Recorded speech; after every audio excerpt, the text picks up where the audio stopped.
തൃക്കാക്കരയിൽ UDFന്റെ ഉമാ തോമസിന് ചരിത്ര വിജയം. 25,016 വോട്ടുകളുടെ ഉജ്ജ്വല വിജയം നേടി കേരള രാഷ്ട്രീയത്തിൽ വഴിത്തിരിവ് സൃഷ്ടിച്ചിരിക്കുകയാണ് ഉമാ തോമസ്. 239 ബൂത്തുകളിൽ 217 ബൂത്തുകളിലും UDF വ്യക്തമായ ഭൂരിപക്ഷം നേടിയപ്പോൾ 22 ബൂത്തുകളിൽ മാത്രമാണ് LDFന് ലീഡ് നേടാനായത്. വോട്ടെണ്ണലിൻ്റെ ഒരു ഘട്ടത്തിലും ഉമയുടെ ലീഡ് താഴേക്ക് പോയില്ല എന്നുള്ളതാണ് പ്രത്യേകത. ഉമാ തോമസ് 72,770 വോട്ടുകൾ നേടിയപ്പോൾ ജോ ജോസഫിന് 47,754 വോട്ടുകൾ മാത്രമാണ് നേടാനായത്. BJP സ്ഥാനാർത്ഥി AN രാധാകൃഷ്ണൻ 12,957 വോട്ട് മാത്രം നേടി ദുർബലമായ മൂന്നാം സ്ഥാനത്തേക്ക് പിന്തള്ളപ്പെട്ടു. അഹങ്കാരത്തിന്റെ തിരിച്ചടി നൽകിക്കൊണ്ട് 25,000-ലധികം വോട്ടുകൾ വിജയിപ്പിച്ച ഉമാ തോമസിനെ നെഞ്ചിലാക്കിയ തൃക്കാക്കരയുടെ ഹൃദയാകാശത്തിൽ PT-യുടെ ഓർമ്മകൾക്കുള്ള പുഷ്പാഭിഷേകമാണ് ഉമയുടെ മിന്നും വിജയം. UDFന്റെ കണക്കുകൂട്ടലുകൾക്കും പ്രതീക്ഷകൾക്കും കാതങ്ങളകലെയാണ് 1,00,000 വോട്ടിന് മൃഗീയ ഭൂരിപക്ഷത്തിലുള്ള വിജയത്തേറ്റം. രാവിലെ വോട്ടെണ്ണൽ കേന്ദ്രത്തിലെത്തിയപ്പോൾ തന്നെ ആത്മവിശ്വാസത്തിന്റെ നിറച്ചിൽ ഉമയുടെ മുഖത്ത് പ്രകടമായിരുന്നു. 7:30 സ്ട്രോങ് റൂം തുറന്നു. 8 മണിയോടെ വോട്ടിംഗ് മെഷീനുകൾ കൗണ്ടിംഗ് സ്റ്റേഷനിലേക്ക്. 8:15 വന്ന പോസ്റ്റൽ വോട്ട് ഫലം മുതൽ ഉമ ഫലപ്പട്ടികയുടെ നെറുകയിൽ നിലകൊണ്ടു. ഓരോ റൗണ്ടിലും അതിഗംഭീര ഭൂരിപക്ഷം കൈവരിച്ചു. ഫലസൂചനകളിലെ മുന്നേറ്റത്തോടെ തന്നെ പുറത്ത UDF പ്രവർത്തകരുടെ വിജയാഹ്ലാദം തുടങ്ങി.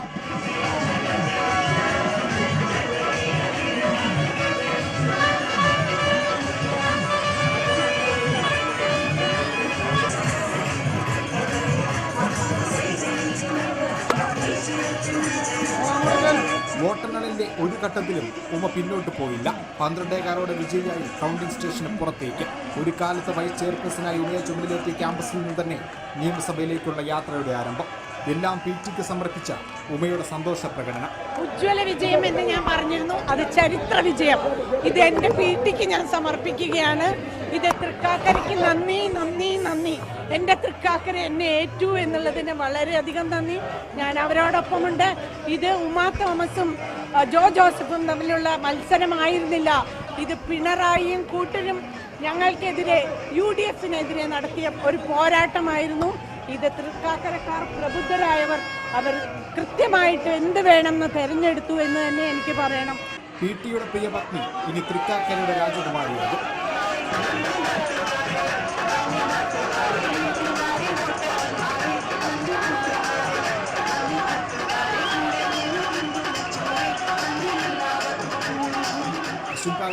റിപ്പോർട്ട് തൃക്കാക്കര. ഈ വിഷയത്തിൽ നമ്മോടൊപ്പം ബിന്ദു കൃഷ്ണ, ജെയ്സി തോമസ്, ശ്രീ പത്മനാഭൻ, BJP നേതാവ് CR നീലകണ്ഠൻ, ജേക്കബ് ജോർജും.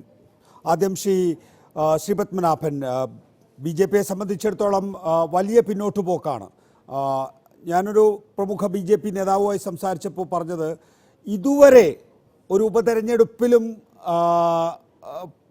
ഉപതെരഞ്ഞെടുപ്പിലും ഇല്ലാത്ത ഒത്തൊരുമയോടുകൂടി ഉപതെരഞ്ഞെടുപ്പിലും കാണിക്കാത്ത ഊർജത്തോടുകൂടി BJP പ്രവർത്തിച്ച ഒരു നിയമസഭാ തെരഞ്ഞെടുപ്പെന്നാണ്. എന്തുകൊണ്ടാണ് പിന്നെയും പിന്നോട്ട് പോയത്? അതും 2021 എന്ന് പറയുന്നത് BJPയുടെ ഒരു ജില്ലാ നേതാവ് മത്സരിച്ചപ്പോഴാണ് BJPയെ സംബന്ധിച്ചിടത്തോളം 15,000 വോട്ട് കിട്ടിയത്. AN രാധാകൃഷ്ണൻ സംസ്ഥാന വൈസ് പ്രസിഡന്റ് ആണല്ലോ. അദ്ദേഹത്തിന് സ്വാഭാവികമായ ഒരു ജില്ലാ നേതാവിനേക്കാൾ കൂടുതൽ വോട്ട് കിട്ടണമല്ലോ. എന്താണ് പറ്റിയത്? അല്ല, തൃക്കാക്കര ഭാരതീയ ജനതാ പാർട്ടിയെ സംബന്ധിച്ചിടത്തോളം ഒരു ദുർബല മണ്ഡലമാണ്. 2011 5,000 വോട്ടാണ് കിട്ടിയത്. 2014 21,000 വോട്ടും കിട്ടിയിട്ടുണ്ട്. പറയാം എനിക്ക് എല്ലാ കണക്കും അറിയാം. 2016 BDJSന്റെ ഒരു ശക്തമായ സാന്നിധ്യം വന്നപ്പോൾ അത് ഏതാണ്ട് 21,000 ചില്ലാനം വോട്ടായി. 2019 അൽഫോൻസ കണ്ണന്താനം മത്സരിച്ചപ്പോൾ എൻ്റെ ഒരു ഓർമ്മയിൽ ഏതാണ്ട് 19,000 വോട്ട് കിട്ടി. അതിനുശേഷം ഈ കഴിഞ്ഞ തവണ അത് BDJSന്റെ ശക്തമായ സാന്നിധ്യം ഇല്ലാതെ വന്നപ്പോൾ അത് 15,000 കുറഞ്ഞു. ഇപ്പോഴത്തെ ഒരു പ്രശ്നം, ഇതൊരു ഉപതെരഞ്ഞെടുപ്പാണ്. രണ്ട് മുന്നണികളും കച്ചകെട്ടി ഇറങ്ങി ഓരോ വോട്ടും എണ്ണി പിടിക്കുന്ന ഒരു തെരഞ്ഞെടുപ്പാണ്. ഞങ്ങളെ സംബന്ധിച്ചിടത്തോളം തൃക്കാക്കര മുനിസിപ്പാലിറ്റിയിൽ ഞങ്ങൾക്ക് ഒരു കൗൺസിലർ പോലും ഇല്ല. കാരണം കേരളത്തിൽ ഞങ്ങൾക്ക് മുനിസിപ്പാലിറ്റിയിൽ കൗൺസിലർ ഇല്ലാത്ത അപൂർവ മുനിസിപ്പാലിറ്റിയിൽ ഒന്നാണ് തൃക്കാക്കര മുനിസിപ്പാലിറ്റി. കൊച്ചി കോർപ്പറേഷൻ ഞങ്ങൾക്ക് 6 കൗൺസിലർമാരുണ്ട്. ഈ 6 പേരും തൃക്കാക്കരയിൽപ്പെട്ട ഡിവിഷനുകളിലല്ല. അപ്പൊ ഞങ്ങളെ സംബന്ധിച്ചിടത്തോളം ഒരു ജനപ്രതിനിധി പോലും ഇല്ലാത്ത ദുർബലമായ ഒരു മണ്ഡലമാണ്. നോക്കൂ, അല്ല എനിക്ക് അക്കാര്യത്തിലൊരു വ്യക്തത വരുത്താൻ വേണ്ടി ചോദിക്കുകയാണ് ശ്രീ പത്മനാഭൻ. അതായത് ഞങ്ങളും UDF ഉം LDF ഉം ഓരോ വോട്ടും എണ്ണിപ്പെറുക്കി നേടി എന്ന് പറയുമ്പോൾ നിങ്ങളെ സംബന്ധിച്ചിടത്തോളം നിങ്ങൾക്ക് എന്താ സമ്പത്തിന് കുറവുണ്ടോ? നിങ്ങൾക്ക് എന്താ സംഘടനാ സംവിധാനത്തിന് കുറവുണ്ടോ? നിങ്ങളുടെ മുഴുവൻ സംസ്ഥാനത്തിൻ്റെ വിവിധ ഭാഗങ്ങളിലുള്ളവർ ഈ മണ്ഡലത്തിൽ, തൃക്കാക്കര മണ്ഡലത്തിൽ കേന്ദ്രീകരിച്ചിരുന്നല്ലോ UDF-നെയും LDF-നെയും പോലെ. അപ്പോൾ അവർക്ക് അങ്ങനെ എണ്ണിപ്പെറുക്കി വോട്ടെടുത്തപ്പോൾ കൊടുക്കാൻ ആളുണ്ടായിരുന്നു, നിങ്ങൾക്ക് അങ്ങനെ തരാൻ ആളില്ല എന്നുള്ളതാണ്. ഇപ്പോൾ കെ സുരേന്ദ്രൻ പ്രസിഡന്റ് ആയതിനു ശേഷം എല്ലാ തെരഞ്ഞെടുപ്പുകളിലും തിരിച്ചടി. നരേന്ദ്രമോദി ഇനിയിപ്പോൾ കെ സുരേന്ദ്രനെ കണ്ടാൽ ചോദിക്കില്ലേ, ഈ പരിപാടി അവതരിപ്പിക്കുന്ന എല്ലായിടത്തും ഇതാണല്ലോ അവസ്ഥ എന്ന്? ഞാൻ പറഞ്ഞുതരാം. തൃപ്പൂണിത്തറയിലാണ് കഴിഞ്ഞ ദിവസം 2 മുനിസിപ്പൽ വാർഡിലേക്ക് ഉപതെരഞ്ഞെടുപ്പ് നടന്നത്. CPM-ന്റെ സിറ്റിംഗ് സീറ്റാണ് ഞങ്ങൾ പിടിച്ചെടുത്തത്. എന്താ കാരണം? തൃപ്പൂണിത്തറ ഞങ്ങൾക്ക് സംഘടനാപരമായി ശക്തിയുള്ള സ്ഥലമാണ്. നോക്കൂ, തൃക്കാക്കരയിൽ കോൺഗ്രസിന് വേണ്ടി MP-മാർ, MLA-മാർ, മുൻ മുഖ്യമന്ത്രി, പ്രതിപക്ഷ നേതാവ്, അങ്ങനെ കേരള രാഷ്ട്രീയത്തിൽ എന്താ പറയുക, സ്ഥിരപ്രതിഷ്ഠ നേടിയ ജനപ്രതിനിധികളായവർ ഇറങ്ങുന്നു. LDF-ന് വേണ്ടിയോ മുഖ്യമന്ത്രി, 20 മന്ത്രിമാർ, 60 MLA-മാർ, ഇങ്ങനെ കേരള രാഷ്ട്രീയത്തിന് ജനങ്ങളുടെ പിന്തുണ നേടി ജയിച്ചു വന്ന് വിവിധ അധികാര സ്ഥാനങ്ങളിൽ ഇരുന്നവരും ഇരിക്കുന്നവരും വരുമ്പോൾ ഞങ്ങളൊക്കെ നേതാക്കന്മാരാണെങ്കിലും ഞങ്ങളൊന്നും കേരളത്തിൽ ജയിച്ചവരല്ല. O രാജഗോപാൽ ഒഴിച്ചു നിർത്തിയാൽ ഇവിടെ ജയിച്ചവരാരുമില്ല. അപ്പൊ ഞങ്ങളുടെ നേതാക്കന്മാരെക്കാൾ ജനസ്വാധീനവും അതുപോലെ തന്നെ സ്ഥാനമാനങ്ങളും ജനാധിപത്യത്തിന് പ്രാതിനിധ്യവുമുള്ള ആളുകൾ വരുമ്പോൾ അവരോട് മത്സരിച്ച് പിടിച്ചു നിൽക്കുക എന്ന് പറയുന്നത് എളുപ്പമുള്ള കാര്യമല്ല. പക്ഷേ നിങ്ങളൊരു പരീക്ഷണം നടത്തിയിരുന്നു ശ്രീ പത്മനാഭൻ. ഈ PC ജോർജിന്റെ നാവിൽ വിഷം കുത്തിവെച്ച് അത് പുറത്തേക്ക് ചാടിച്ച് അത് രാഷ്ട്രീയ ലാഭമാക്കാൻ ശ്രമിച്ചിരുന്നു അല്ലേ? അതുകൊണ്ട് തന്നെ ഇതൊരു തൃക്കാക്കര മോഡൽ തെരഞ്ഞെടുപ്പായിരിക്കുമെന്ന് BJP കഴിഞ്ഞ ദിവസം അവകാശപ്പെടുകയും ചെയ്തിരുന്നു. അതൊക്കെ പാളി. അല്ല, അത് LDF ഉണ്ടാക്കിയ ഒരു പ്രശ്നമാണ്. കാരണം 2 വിഷയങ്ങളുണ്ട്. അച്യുതാനന്ദന്റെ കാലം മുതൽ പോപ്പുലർ ഫ്രണ്ടിന് മാർച്ച് നടത്താൻ അനുവാദം കൊടുത്തിട്ടില്ല. അച്യുതാനന്ദൻ ഭരിച്ചു, ഉമ്മൻചാണ്ടി ഭരിച്ചു, പിണറായിന്റെ 5 വർഷവും കഴിഞ്ഞു.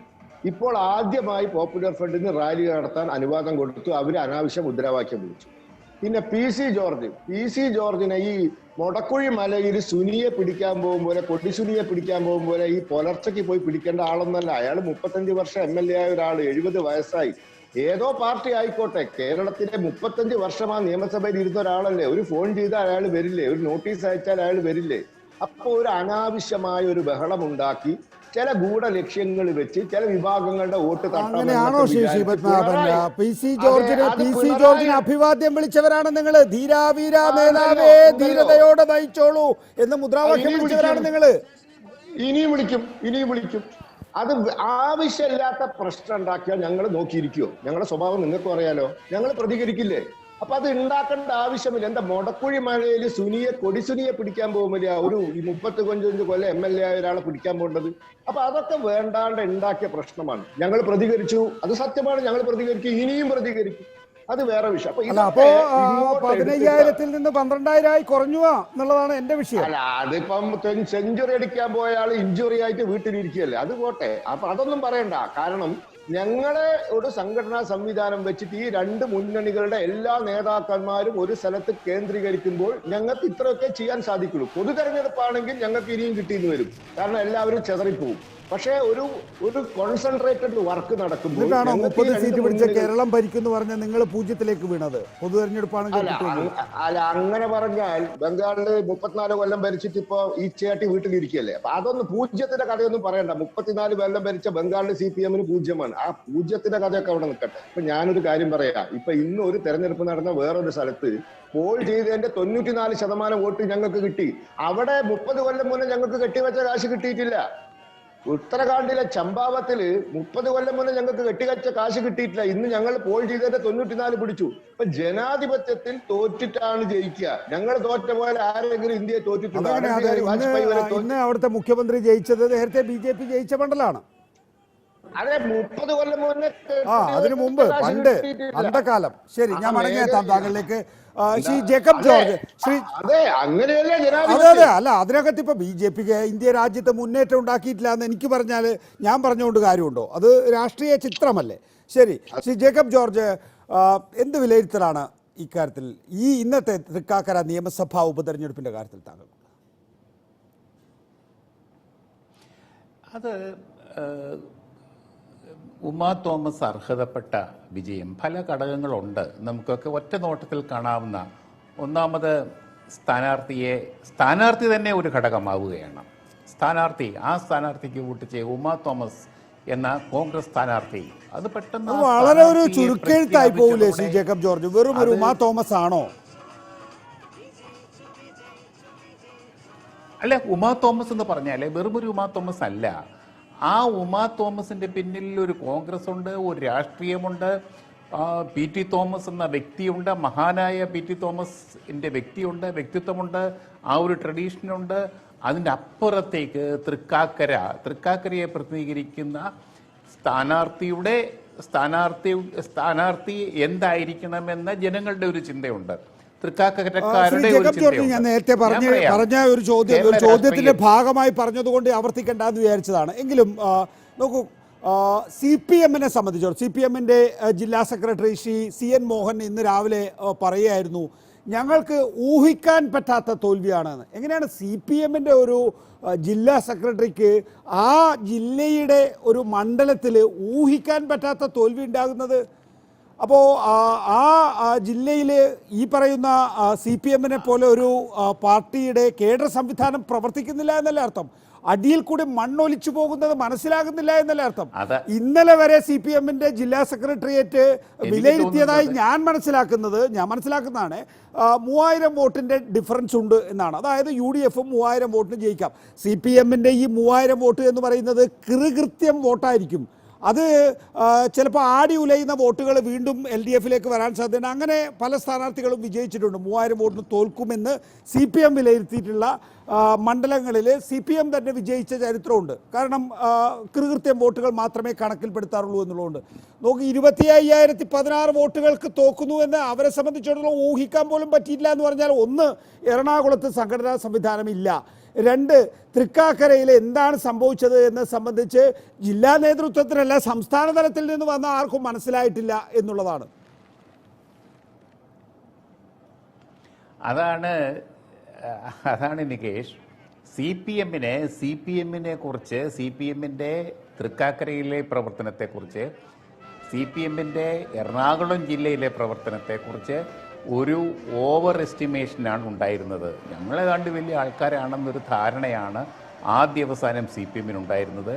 ഇത്തവണ 100 തികയ്ക്കും എന്ന് നേതാക്കന്മാർ മത്സരിച്ചാണ് പ്രഖ്യാപിച്ചത്. അവിടെയാണ് തെറ്റുപറ്റിയത്. ഇത്ര വലിയ ഹൈപ്പ് ഉണ്ടാക്കേണ്ട കാര്യം വല്ലതുമുണ്ടോ? ഒരു ഉപതെരഞ്ഞെടുപ്പ് സാധാരണ ഏത് ഗവൺമെൻറ്റും നേരിടാവുന്ന ഒരു സാധാരണ ഉപതെരഞ്ഞെടുപ്പ്. ഇപ്പോൾ കേരളത്തിലെ ഉപതെരഞ്ഞെടുപ്പ് ഒരു പ്രധാനപ്പെട്ട സംഭവം തന്നെയാണ്. അപ്പം നെയ്യാറ്റിൻകര ഉപതെരഞ്ഞെടുപ്പ്, അതേപോലെ അരുവിക്കര ഉപതെരഞ്ഞെടുപ്പ്, അതിനൊക്കെ അതിൻ്റേതായ നാടകീയതയും അതിൻ്റേതായ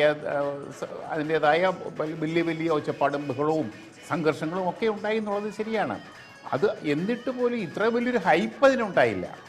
ഇവിടെ ഉമാ തോമസ് ജയിച്ചപ്പോഴത്തേക്ക് സംഭവമാകെ നടുങ്ങിപ്പോയി. അതിന് കാരണം ആവശ്യത്തിലധികം സ്വയം വിശ്വാസം അർപ്പിച്ചു. ഇത് കാര്യങ്ങളെയെല്ലാം കൈവിട്ട നിലയിലാണ് കണ്ടത്. നമ്മളിവിടെ ജയിക്കാൻ പോകുന്നു, ജയിച്ചു കഴിഞ്ഞു എന്നുള്ള മട്ടിലുള്ള പ്രചാരണം.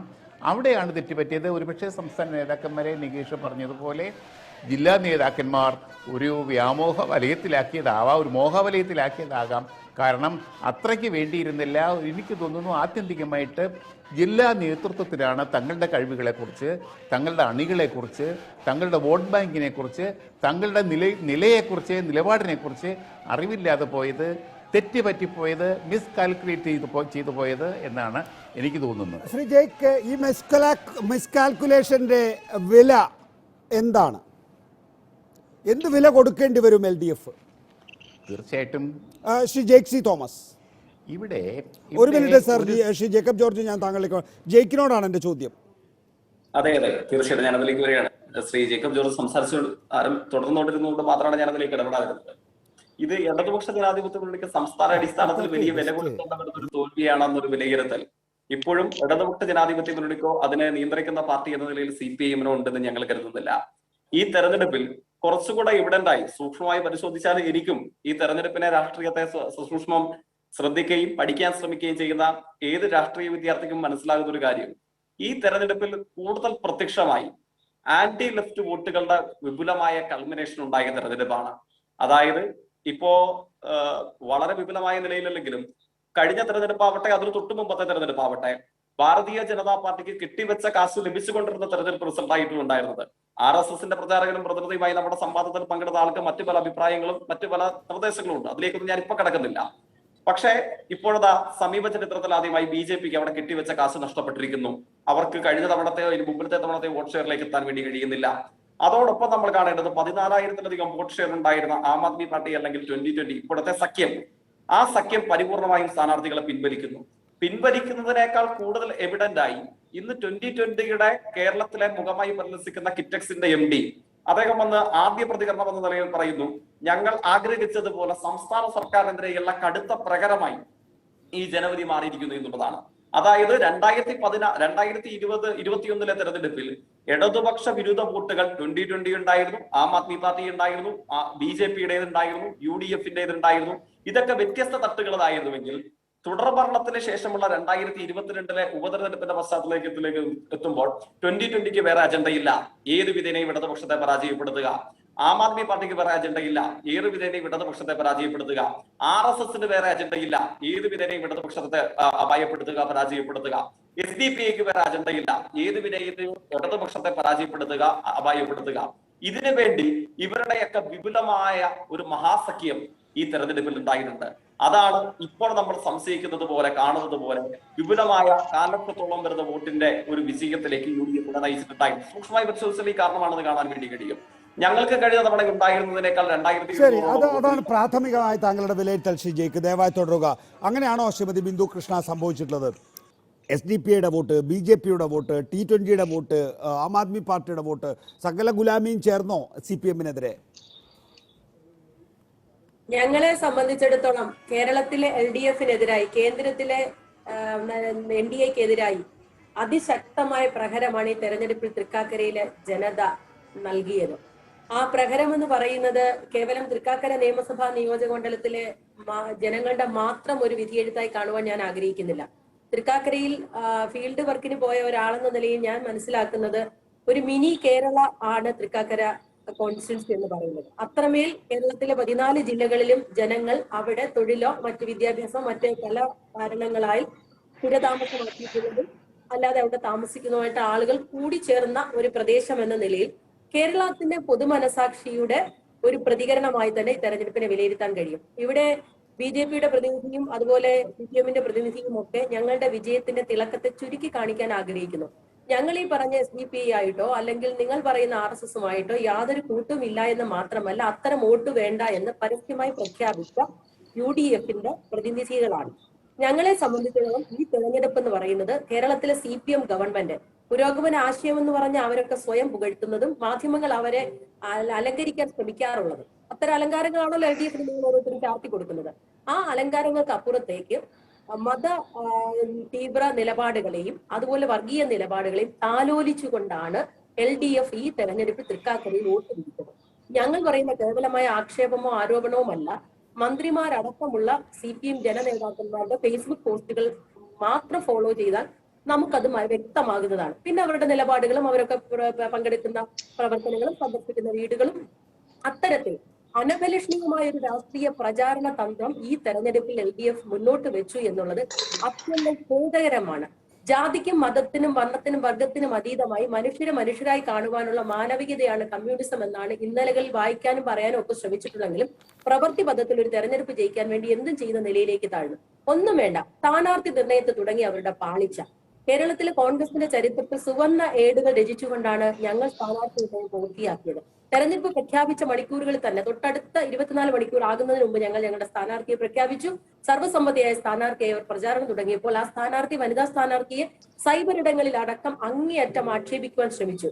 അതിനുശേഷം CPMന്റെ സ്ഥാനാർത്ഥിയെ പ്രഖ്യാപിക്കുന്ന ലിസി ഹോസ്പിറ്റലിനകത്ത് കണ്ട കാലം അത്രയും CPM സ്ഥാനാർത്ഥികളെ പ്രഖ്യാപിക്കുന്നത് അവരുടെ പാർട്ടി ഓഫീസുകളിൽ ഞങ്ങളുടെ സ്ഥാനാർത്ഥിയെ പ്രഖ്യാപിക്കുന്നു അങ്ങനെ തന്നെയാണ്. പാർട്ടി ഓഫീസുകളിലും പൊതു ഇടങ്ങളിലുമാണ് എങ്കിൽ ഒരു മത അല്ലെങ്കിൽ ഒരു സഭയുടെ അല്ലെങ്കിൽ മറ്റു രീതിയിലുള്ള ആത്മീയ പിന്തുണയുണ്ട് എന്ന് വരുത്തി തീർക്കുവാനുള്ള ജാഗ്രത കമ്മ്യൂണിസ്റ്റ് പ്രസ്ഥാനത്തെ എവിടെ കൊണ്ടെത്തിച്ചു എന്ന് ആത്മപരിശോധന നടത്തേണ്ട ശരി ദയവായി തുടരുക ശ്രീമതി ബിന്ദു കൃഷ്ണ. ഇവിടെ പ്രധാനപ്പെട്ട ഒരു കാര്യമായി UDF ഉയർത്തിക്കാണിക്കുന്നത് ശ്രീ CR നീലകണ്ഠൻ കേരളിനെതിരായിട്ടുള്ള ഒരു വിധിയെഴുത്ത് എന്നുള്ള നിലയിലാണ്. അങ്ങനെ കാണാൻ കഴിയുമോ? അതായത് കേരയിൽ എന്ന പദ്ധതി മുന്നോട്ട് കൊണ്ടുപോകുന്നതിന് ഇനി ഒന്ന് ആലോചിച്ച് അല്പം ജാഗ്രതയോടുകൂടി മാത്രമേ മുന്നോട്ട് കൊണ്ടുപോകാൻ കഴിയൂ എന്ന സ്ഥിതിവിശേഷം ഉണ്ടാകുമോ? ഒന്നാമത്തെ കാര്യം, അതിന് മുമ്പ് ഈ ഇടതുപക്ഷ ഞാൻ തൃക്കാക്കര ഒരു വോട്ടറാണ്. ഇതിൽ എത്ര പേര് തൃക്കാക്കര വോട്ടറാന്നറിയില്ല. ഞാൻ തൃക്കാക്കര 35 വർഷമായി ജീവിക്കുന്ന ഒരാളാണ്. ഇവിടുത്തെ വോട്ടറാണ്. ഇവിടുത്തെ രാഷ്ട്രീയത്തിലും സാമൂഹ്യ പ്രവർത്തനത്തിലും ഇടപെട്ടിട്ടുള്ളതാണ് 2 വശത്ത്. അപ്പൊ അതുകൊണ്ട് ഞാൻ ഒരു കാര്യം എനിക്ക് പറയാൻ പറ്റും. തുടക്കം മുതൽ തന്നെ ഇടതുപക്ഷത്തിന്റെ ഒരുപാട് തന്ത്രങ്ങൾ പാളി എന്ന് പറഞ്ഞാൽ അവർക്ക് ഇവിടുത്തെ നേരത്തെ ജേക്കബ് ജോർജ് പറഞ്ഞൊരു കാര്യമുണ്ട്. എന്താണ് ഗ്രൗണ്ടിൽ ഉള്ളത് എന്നുള്ളത് ഇടതുപക്ഷത്തിന്റെ നേതൃത്വത്തിന് മനസ്സിലായതേയില്ല.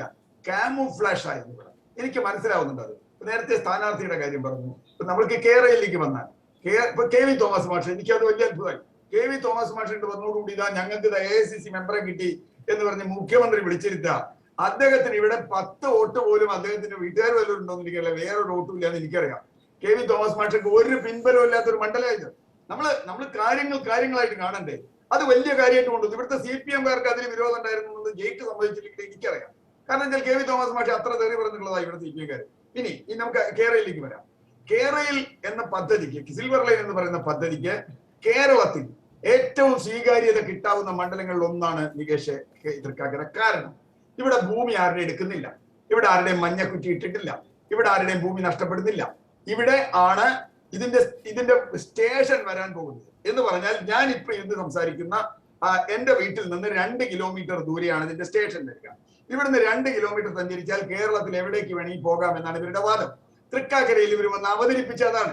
എല്ലാ വീട്ടിലും ലഘുലേഖ കൊടുത്തു, എല്ലാ വീട്ടിലും കാര്യങ്ങൾ പറഞ്ഞു. തൃക്കാക്കരയിൽ മുഖ്യമന്ത്രി എല്ലാ യോഗങ്ങളിലും ഞങ്ങൾ സിൽവർ ലൈൻ എന്ന് പറഞ്ഞു. പക്ഷെ കുറ്റിയിട്ടില്ല എന്നുള്ളത് വേറെ കാര്യം. ഞങ്ങൾ അന്നും ചോദിച്ചതാ ഈ കുറ്റി ഇടാതിരിക്കുന്ന എന്തുകൊണ്ട്, എന്താ കുറ്റിയിടൽ മാറ്റിയെന്ന്. അതവിടെ നിൽക്കട്ടെ. അപ്പൊ പ്രശ്നം എന്താണെന്ന് വെച്ചാൽ ഈ പദ്ധതി വെറും ഭൂമിയുടെ പോകുന്ന മാത്രം പ്രശ്നമല്ല. കേരളത്തിന് സാമൂഹ്യമായി, സാമ്പത്തികമായി, പാരിസ്ഥിതികമായി ദുരന്തമാണ് എന്ന് ഇവിടെ പ്രചരിപ്പിച്ച ആളാണ് ഞാൻ. ഈ പദ്ധതിക്കെതിരാണ് ആദ്യം മുതൽ. ഞങ്ങൾ മാത്രമല്ല, UDF പ്രചരിപ്പിച്ചു.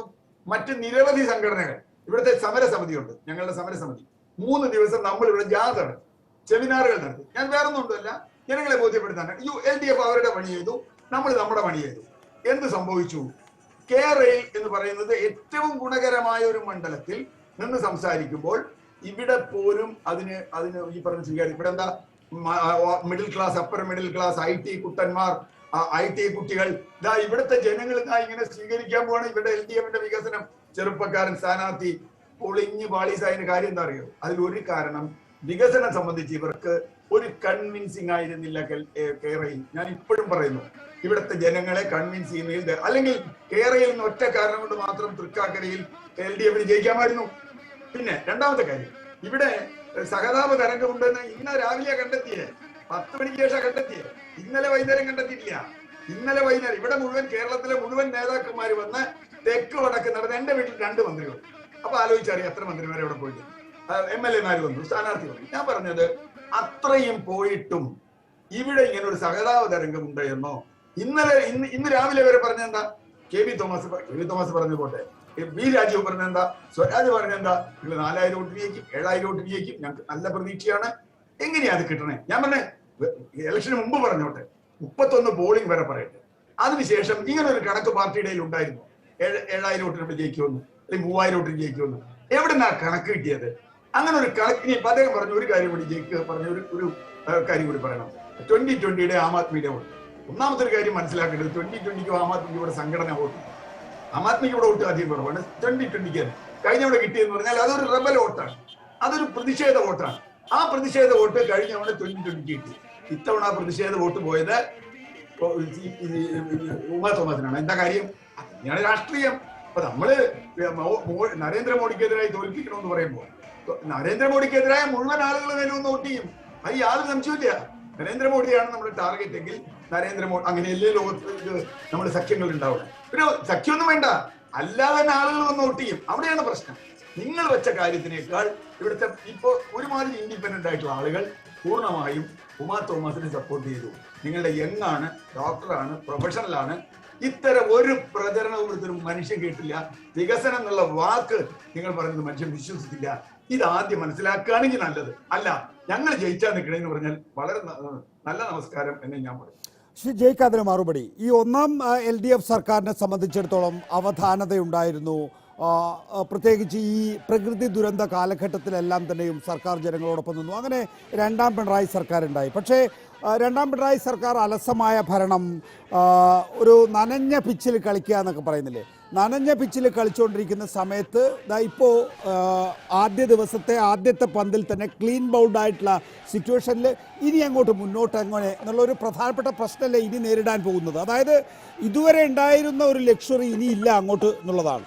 അപ്പോൾ മാത്രമല്ല കെ കരുണാകരനും ആന്റണിയും ഉമ്മൻചാണ്ടി രമേശ് ചെന്നിത്തലയും എന്നതുപോലെ VD സതീശനും കെ സുധാകരനും സ്ട്രോങ് വിക്കറ്റിലേക്ക് മാറിക്കഴിഞ്ഞിരിക്കുന്നു എന്നുള്ളതാണ്. ഇനിയിപ്പോൾ പഴയതുപോലെ ഒരു ദുർബലമായ പ്രതിപക്ഷത്തെ അല്ല നിങ്ങൾ നിയമസഭയിലും പുറത്തും കാണുക എന്നുള്ളത് പ്രധാനപ്പെട്ടതല്ലേ?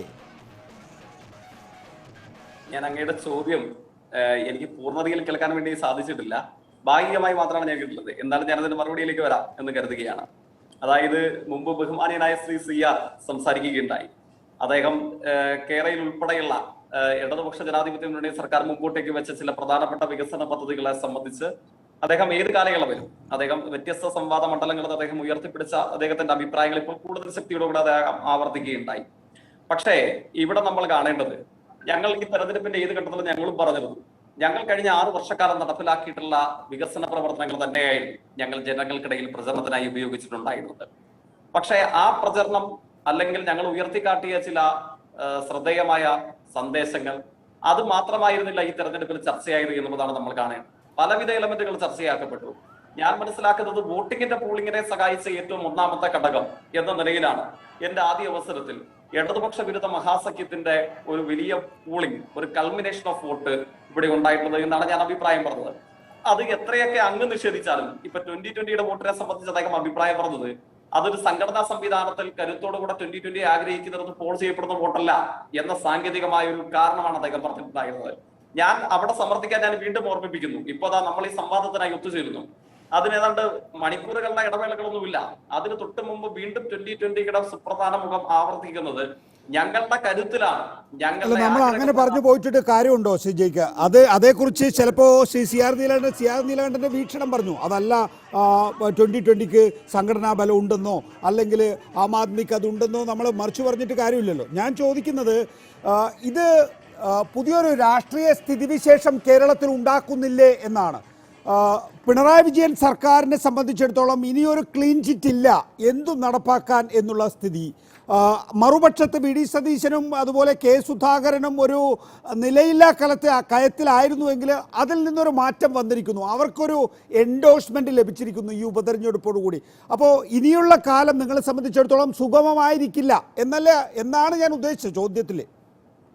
ഇല്ല, എനിക്ക് അത്തരം ഒരു വാദത്തിന് അതൊരു പ്രബലമായ പ്രസക്തമായ ഒരു വാദമാണെന്ന് ഞാൻ കരുതുന്നില്ല. കാരണം നിങ്ങൾ നോക്കൂ, സർക്കാരിന് ഇനി അത്തരത്തിലൊരു ക്ലീൻ ചിറ്റ് ഇല്ല. ഒരു മണ്ഡലത്തിലെ ഉപതെരഞ്ഞെടുപ്പോടുകൂടെ സർക്കാർ ഇതേവരെ നടപ്പിലാക്കിയ എല്ലാ പ്രവർത്തനങ്ങളെയും ജനങ്ങൾ തിരസ്കരിച്ചിരിക്കുന്നു എന്നതിന്റെ അടയാളമായി, അതിന്റെ ഒരു പ്രതീകമായി തൃക്കാക്കര ഉപതെരഞ്ഞെടുപ്പെ നമുക്ക് വിലയിരുത്താൻ വേണ്ടി കഴിയുമോ? അങ്ങയുടെ ഈ സംവാദം ശ്രദ്ധിക്കുന്ന മഹാഭൂരിപക്ഷം വരുന്ന പ്രേക്ഷകരുടെയും ഇതിൽ പങ്കെടുക്കുന്ന സഹപാനലിസ്റ്റുകളുടെയും അങ്ങയുടെയും ഒക്കെ അനുഭവത്തിൽ ഈ സർക്കാർ നടപ്പിലാക്കിയ എത്രയോ പ്രവർത്തനങ്ങളെയാണ് ഞങ്ങൾ ജനങ്ങൾക്ക് മുമ്പാകെ അവതരിപ്പിച്ചത്. സ്കൂളുകൾ അന്താരാഷ്ട്ര നിലവാരത്തിലേക്ക് ഉയർത്തപ്പെടുന്നു, അങ്ങോട്ടേക്ക് ലക്ഷക്കണക്കിന് വിദ്യാർത്ഥികൾ ഒഴുകിയെത്തുന്നു, ആരോഗ്യ സംവിധാനം വിപുലപ്പെടുന്നു, അത് ലോകോത്തരമായി മാറുന്നു, നമ്മളുടെ നാടിന്റെ പശ്ചാത്തല സൗകര്യ വികാസത്തിൽ അഭൂതപൂർണമായ പരിണാമങ്ങൾ സംഭവിക്കുന്നു. ദേശീയപാത തിരുവനന്തപുരം മുതൽ കാസർഗോഡ് വരെ ചരിത്രത്തിലാദ്യമായി യാഥാർത്ഥ്യമാകാൻ വേണ്ടി പോകുന്നു. ഗെയിൽ പദ്ധതി പൂർത്തിയാക്കപ്പെടുന്നു. ഇടമൺ കൊച്ചി പവർ ഹൈവേ യാഥാർത്ഥ്യമായി. ഇത് ജനങ്ങൾക്ക് മുമ്പിൽ നമ്മൾ പൂർത്തീകരിച്ച വികസന പദ്ധതികളുടെ അനുഭവമാണ് മുമ്പോട്ടേക്ക് വെച്ചത്. തൃക്കാക്കര ഉപതെരഞ്ഞെടുപ്പ് ഇടതുപക്ഷ ജനാധിപത്യ മുന്നണി സർക്കാർ നടപ്പിലാക്കിയ പ്രവർത്തനങ്ങളെ ആകെ തിരസ്കരിച്ചിരിക്കുന്നു ഒറ്റ റിസൾട്ടോട് കൂടെ എന്ന് വെച്ചാൽ നമ്മൾ കാണേണ്ടത് എന്താണ്? ഈ വികസന പദ്ധതികൾ ആകെ ഇനി തുടരേണ്ടതില്ല. പഴയ ദുരിതപൂർണമായ കാലത്തിലേക്ക് കേരളം മടങ്ങിപ്പോകണം. സർക്കാർ സ്കൂൾ ഇടിച്ചു നിർത്തുന്ന, സർക്കാർ സ്ഥാപനങ്ങൾ പൂട്ടിപ്പോകുന്ന, പൊതുമേഖലാ വ്യവസായങ്ങളെ നശിപ്പിക്കുന്ന, ലോഡ് ഷെഡിങ്ങും പവർ കട്ടും ഉണ്ടായിരുന്ന, ഇത്യാദി ദുരിതപൂർണമായ പെൻഷൻ കിട്ടാൻ ക്യൂവിൽ നിന്ന് കുഴഞ്ഞു വീണ മരണാസന്നനായി മാറേണ്ട വന്ന മനുഷ്യന്മാരുടെ ആ ദുരിതപൂർണമായ നാളുകളിലേക്ക് പോകണമെന്നാണോ തൃക്കാക്കര കേരളത്തോട് വിളിച്ചു പറയുന്നത്? അല്ല. അതുകൊണ്ടാണ് ഞാൻ ആവർത്തിച്ച് പറയുന്നത്, വികസന പ്രവർത്തനങ്ങളും അത് നടപ്പിലാക്കിയ അനുഭവത്തിനും അപ്പുറം മറ്റു ചില കാര്യങ്ങളാണ്. അല്ല, ഇന്നിപ്പോ CPM-ന്റെ സംസ്ഥാന സെക്രട്ടറി കോടിയേരി ബാലകൃഷ്ണൻ ജാഗ്രതയോടുകൂടി മുന്നോട്ട് പോകുമെന്ന് പറഞ്ഞിട്ടുണ്ട്. ശരി, ഞാൻ വഴങ്ങിയെത്താം ശ്രീ ജെയ്സി തോമസ്. ഇവിടെ ശ്രീമതി ബിന്ദു കൃഷ്ണ, അതൊരു വസ്തുതയല്ലേ? അതായത് എറണാകുളം എന്ന് പറയുന്ന UDF-ന്റെ പ്രധാനപ്പെട്ട കോൺഗ്രസിൻ്റെ ഒരു കോട്ടക്കൊത്തളമാണ്. അത് 2021-ലും അതായിരുന്നല്ലോ സ്ഥിതി. എവിടെയെങ്കിലും LDF-ന് കടന്നു കയറാൻ കഴിയാതിരുന്നിട്ടുണ്ടോ? അത് എറണാകുളം ജില്ലയാണ്. അവിടുത്തെ സ്ട്രോങ് റൂമാണ് തൃക്കാക്കര നിയമസഭാ മണ്ഡലം. കെ ബാബു സ്വന്തമായി ഉണ്ടാക്കിയ മണ്ഡലം എന്ന് പറയും ചിലരെങ്കിലും. അപ്പോൾ അങ്ങനെ ഒരു മണ്ഡലത്തിൽ വിജയിച്ചു എന്നുള്ളത് കൊണ്ട് നിങ്ങൾക്ക് കേരളമാകെ ഒരു മാറ്റം വരുന്ന രാഷ്ട്രീയ മാറ്റം ഉണ്ടാക്കിയെന്ന് അവകാശപ്പെടാനാകില്ലല്ലോ. പറ്റുമോ? തീർച്ചയായും കഴിയും. കേവലം ഒരു UDF-ന്റെ അടിത്തറയുള്ള മണ്ഡലം ആയതുകൊണ്ട് മാത്രമല്ല, ഇവിടെ ജയിക്ക് പറയാൻ ശ്രമിച്ചതുപോലെ വികസന പ്രവർത്തനങ്ങൾ, ജനക്ഷേമ പ്രവർത്തനങ്ങൾ കൊണ്ട് കേരളത്തിലെ ജനത മതിമറന്നു പോകുന്ന അത്ര വികസന പ്രവർത്തനങ്ങൾ നടത്തുന്നു എന്ന് പറയുന്നു. സ്കൂളുകളൊക്കെ അന്താരാഷ്ട്ര നിലവാരമായി എന്ന് പറയുന്നു. ചെമ്പൂക്കര സ്കൂളടക്കം തകർന്നു വീഴുന്ന സ്കൂളുകളുടെ ചിത്രങ്ങൾ വോട്ട് ചെയ്യാൻ പോയ ജനങ്ങളുടെ മനസ്സിലുണ്ട്. കേരളത്തിലെ പാലങ്ങൾ തകർന്നു വീഴുന്നതുണ്ട്. ഞാൻ കൊല്ലത്തിരുന്ന് സംസാരിക്കുന്നത്. ഈ കൊല്ലം നഗരത്തിലേക്ക് ജയിക്കൊന്ന് വരൂ. ഒരു റോഡിൽ കൂടെ മര്യാദയ്ക്ക് വണ്ടി ഓടിച്ചോ നടന്നോ പോകാൻ കഴിയുന്നുണ്ട്? മുഴുവൻ റോഡുകളും പൊട്ടിപ്പൊളിഞ്ഞ് തകർന്നു കിടക്കുക. എത്ര മാസങ്ങളായി എന്നറിയുമോ? നന്നാക്കാൻ ഒരു പൊതുമരാമത്തിനെയും കാണുന്നില്ല, ഒരു പിണറായി വിജയനെയും കാണുന്നില്ല, ആരെയും കാണുന്നില്ല. അതുപോലെ തന്നെ ആരോഗ്യരംഗം 14 മെഡിക്കൽ കോളേജ് കേരളത്തിൽ UDF കൊണ്ടുവന്ന് 4 നിങ്ങളുടെ കാലത്ത് കൂട്ടിയതാ. അതുപോലെ തന്നെ അന്താരാഷ്ട്ര നിലവാരമാണെങ്കിൽ എന്തിനാണ് മുഖ്യമന്ത്രി അങ്ങ് വിദേശത്തേക്ക് പോകുന്ന അടക്കമുള്ള ചോദ്യങ്ങൾ കേരളത്തിൽ ജനത ചോദിക്കുന്നുണ്ട്. വികസന പ്രവർത്തനങ്ങൾ കൊട്ടിഘോഷിച്ചു കൊണ്ടുവരുന്നു. താങ്കൾ പറയുന്നത് ശരിയാ, കേരളത്തിലെ ജനതയ്ക്ക് വികസന അനുഭവവേദ്യമാകുന്നില്ല എങ്കിലും കേരളത്തിലെ CPM നേതാക്കന്മാർക്കും അവരുടെ മക്കൾക്കും കുടുംബാംഗങ്ങൾക്കും സ്വന്തക്കാർക്കും ബന്ധുക്കൾക്കും ഒക്കെ വികസന പ്രവർത്തനങ്ങൾ വാരിക്കോരി നിങ്ങൾ നൽകുന്നുണ്ട്. പക്ഷെ കേരളത്തിന്റെ പൊതുവായ വികസനത്തെ തുരങ്കം വെച്ചുകൊണ്ടാണ് പോകുന്നത്. നിങ്ങളുടെ പ്രസ്റ്റീജ് എന്ന് പറയുന്നത് കേരളയിൽ മാത്രമാണ്. ലോഡ് ഷെഡിംഗ് ഇല്ല പോലും. ഈ തൃക്കാക്കര ഇലക്ഷൻ എത്തുന്നതിന് തൊട്ട് മുമ്പുള്ള ഒരു മാസക്കാലം ഞങ്ങളുടെ വീട്ടിലൊക്കെ എല്ലാ ദിവസവും, ഞാൻ ഈ ടൗണിലാണ് താമസിക്കുന്നത്, എന്റെ ജീവിതത്തിൽ ഇന്ന് വരെ നിരന്തരം കറണ്ട് പോകുന്ന ഒരു അവസ്ഥ ഉണ്ടായിട്ടില്ല. തൃക്കാക്കര ഇലക്ഷൻ പ്രഖ്യാപിക്കുന്നതിന് മുമ്പുള്ള ഒരു മാസക്കാലം പകലെന്നോ രാത്രിയെന്നോ ഭേദമില്ലാതെ എല്ലാം ഇപ്പോഴും അപ്രഖ്യാപിത പവർ കട്ട് നടന്നു. സംശയം ഉണ്ടെങ്കിൽ കൊല്ലം നഗരത്തിലുള്ള ആളുകളോട് ചോദിച്ചു നോക്കും. നിങ്ങൾ വെള്ളക്കരം കൂട്ടിയില്ലേ? നിങ്ങൾ KSRTC-യെ നശിപ്പിച്ച് 2000 കോടിയുടെ കടത്തിലെത്തിയില്ലേ? നിങ്ങൾക്ക് എന്തെങ്കിലും ആർജവും ഉണ്ടെങ്കിൽ, ആത്മാർത്ഥത ഉണ്ടെങ്കിൽ ആ KSRTC ഒന്ന് രക്ഷിക്കൂ. അതുപോലെ തന്നെ വെള്ളക്കരം കൂട്ടി, ഇലക്ട്രിസിറ്റി ചാർജ് കൂട്ടി, ബസ് ചാർജ് കൂട്ടി. കേരളത്തിലെ സാധാരണക്കാർക്ക് ജീവിക്കാൻ വേണ്ടി സെഞ്ചുറി അടിക്കാൻ ഇറങ്ങി പുറപ്പെട്ട നിങ്ങൾ, ഞാൻ അടക്കമുള്ള വീട്ടമ്മമാരെ നിത്യ ദുരിതത്തിലാക്കിക്കൊണ്ട് വിലക്കയറ്റം കൊണ്ടുവരുത്തി എന്തെങ്കിലും ഒരു ഇടപെടൽ കേരളത്തിൽ സർക്കാർ നടത്തിയിട്ടുണ്ടോ? സെഞ്ചുറി അടിച്ചത് മുരിങ്ങക്കായും അതുപോലെ തന്നെ സെഞ്ചുറി അടിച്ച തക്കാളി അടക്കമുള്ള പച്ചക്കറികൾ, ഞങ്ങൾക്ക് അതൊക്കെ ഒഴിവാക്കി, തക്കാളി ഒന്നും ഒഴിവാക്കി ഒരു വീട് ദിവസം കൊണ്ടുപോകാൻ പറ്റുന്നില്ല. കേരളത്തിലെ സാധാരണക്കാരെ മുള്ളിന്റെ മുനയിൽ നിർത്തുന്ന അങ്ങേയറ്റം ദുർഭരണമാണ് നിങ്ങളുടെ നേതൃത്വത്തിൽ നടക്കുന്നത്. ശരി ശ്രീമതി ബിന്ദു കൃഷ്ണ, നമുക്ക് വരാം. ഇവിടെ ശ്രീ ജേക്കബ് ജോർജ്, കേരള രാഷ്ട്രീയം മുന്നോട്ട് പോവുകയാണല്ലോ. അതിൽ ഒരു തെരഞ്ഞെടുപ്പാണിത്. അത് ലാൻഡ്മാർക്കാണോ, നാഴികക്കല്ലാണോ, അതോ സാധാരണഗതിയിലുള്ള ഒരു ഉപതെരഞ്ഞെടുപ്പ്, അത് കഴിഞ്ഞതിന് ശേഷം രാഷ്ട്രീയം വേറൊരു ദിശയിലേക്ക് മാറുമോ എന്നുള്ളതൊക്കെ നമുക്ക് വരുന്നത്. നമുക്കിവിടെ പിണറായിക്ക് ശേഷം ആര് എന്നുള്ള ചോദ്യത്തിന് പ്രധാനമായും പറഞ്ഞു കേൾക്കുന്ന 2 പേരുകളാണ്. ഒന്ന് പി രാജീവിൻ്റെയും പിന്നീട് ഉയർന്നു വന്ന M സ്വരാജ് എന്ന ഇപ്പോഴത്തെ സംസ്ഥാന സെക്രട്ടേറിയറ്റ് അംഗവും. നോക്കൂ, ഇവരുടെ അക്ഷീണ പ്രയത്നം ഈ നിയമസഭ, നേരത്തെ ഞാൻ CN മോഹൻ്റെ പേര് പറഞ്ഞത് CN മോഹനാണ് ജില്ലാ സെക്രട്ടറി എന്നുള്ളതുകൊണ്ടാണ്. പക്ഷേ CN മോഹൻ്റെ മുകളിലുള്ള അധികാര കേന്ദ്രങ്ങളായി സ്വരാജും അതിൻ്റെയും മുകളിലായി പി രാജീവും ഉണ്ട്. അങ്ങനെ ഇരിക്കുന്ന ഒരു നിയമസഭാ മണ്ഡലത്തിലാണ് ഊഹിക്കാൻ പോലും കഴിയാത്ത രീതിയിലുള്ളൊരു പരാജയം ഉണ്ടായിരിക്കുന്നത്. ഇവിടെ മറുപക്ഷത്ത് കോൺഗ്രസ്സിലാണെങ്കിൽ യുവ നേതാക്കൾ ഒരുപാട് പേരുണ്ട്. മാത്രമല്ല VD സതീശൻ ഒരുപാട് കാലം ഇന്നിങ്സുള്ള നേതാവുമാണ്. ഒരുപക്ഷെ അവസാന കാലഘട്ടത്തിൽ കെ സുധാകരൻ മണ്ഡലത്തിൽ നിന്ന് മാറി നിന്നപ്പോഴും ഒറ്റയ്ക്ക് തേരി തെളിച്ചത് VD സതീശനാണ്. അപ്പോൾ പിണറായി എന്ന ഒരൊറ്റ അസറ്റിൽ കേന്ദ്രീകരിച്ച് കഴിഞ്ഞ 1-2 പതിറ്റാണ്ട് കാലമായി CPM എന്ന മെഷീനറി വർക്ക് ചെയ്യുകയാണ്. അതിൽ തന്നെ ഇപ്പോൾ കൂടുതലായി ഇൻവെസ്റ്റ് ചെയ്യുമ്പോൾ ഉണ്ടാകുന്ന ചില തിരിച്ചടികൾ നമ്മളതായി ഇപ്പോൾ തൃക്കാക്കരയിൽ കണ്ടിട്ടുണ്ട്. ഇനി വരാനിരിക്കുന്ന കാലഘട്ടത്തിൽ UDF ഈ നിലയിൽ പിടിച്ചു നിൽക്കാൻ കഴിയുമെങ്കിൽ രാഷ്ട്രീയത്തിലെ അതൊരു ചലനമായി മാറില്ലേ ശ്രീ ജേക്കബ് ജോർജ്? അത് പല വിഷയങ്ങളാണ് നികേഷ് ഈ ചോദ്യത്തിൽ ചോദിച്ചിരിക്കുന്നത്. നല്ല രസകരമായ രാഷ്ട്രീയ ചോദ്യങ്ങളാണ്, സംശയങ്ങളാണ്. ഞാൻ പറയുന്നത് ഈ രാഷ്ട്രീയത്തിലെ ചില സ്ഥിതിഗതികൾ, ചില സംഭവങ്ങൾ, ചില തെരഞ്ഞെടുപ്പുകൾ ചില വ്യക്തികളെക്കാൾ, നേതാക്കളെക്കാൾ ഒക്കെ അപ്പുറത്തേക്ക് കിടക്കും. അതൊരു വലിയ രാഷ്ട്രീയത്തിന്, തെരഞ്ഞെടുപ്പുകൾക്ക്, ജനാധിപത്യത്തിലെ പൊതു തെരഞ്ഞെടുപ്പുകൾക്ക് ചില സമയത്ത് പുതിയ പുതിയ വലിയ വലിയ മാനങ്ങൾ ഉണ്ടാവും. അതിലൊന്നാണ് ഉമാ തോമസിന്റെ തെരഞ്ഞെടുപ്പ് എന്നാണ് ഞാൻ കാണുന്നത്. അതിനെ ഒരു തെരഞ്ഞെടുപ്പ് കൊണ്ട് കേരള രാഷ്ട്രീയം അവസാനിക്കുന്നില്ലല്ലോ. ഒരു തെരഞ്ഞെടുപ്പ് കൊണ്ട് ഇവിടെ ഒരു യുഗം തുടങ്ങുകയോ അവസാനിക്കുകയോ അല്ല. ഈ തെരഞ്ഞെടുപ്പ് പല കാരണങ്ങൾക്കും തുടക്കം കുറിക്കും, പല ഗതികളും മാറ്റിമറിക്കും.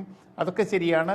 അല്ല, ജേക്കബ് ജോർജ്, ഈ ചോദ്യം ഞാൻ താങ്കളോട് ചോദിക്കാൻ കാരണം കഴിഞ്ഞ ദിവസം താങ്കൾ ഒരു ചർച്ചയിൽ എന്നോട് തന്നെ പറഞ്ഞിട്ടുണ്ട്, കരുണാകരന് മുമ്പ് 9 സീറ്റുമായി ബോട്ടം റോക്ക് എന്ന് പറയുന്ന ഒരു അവസ്ഥയിൽ നിന്ന ഘട്ടത്തിൽ എങ്ങനെയാണോ ഉയർത്തിയത് ആ ഉത്തരവാദിത്തമാണ് VD സതീശനിലുള്ളത് എന്നാണ്.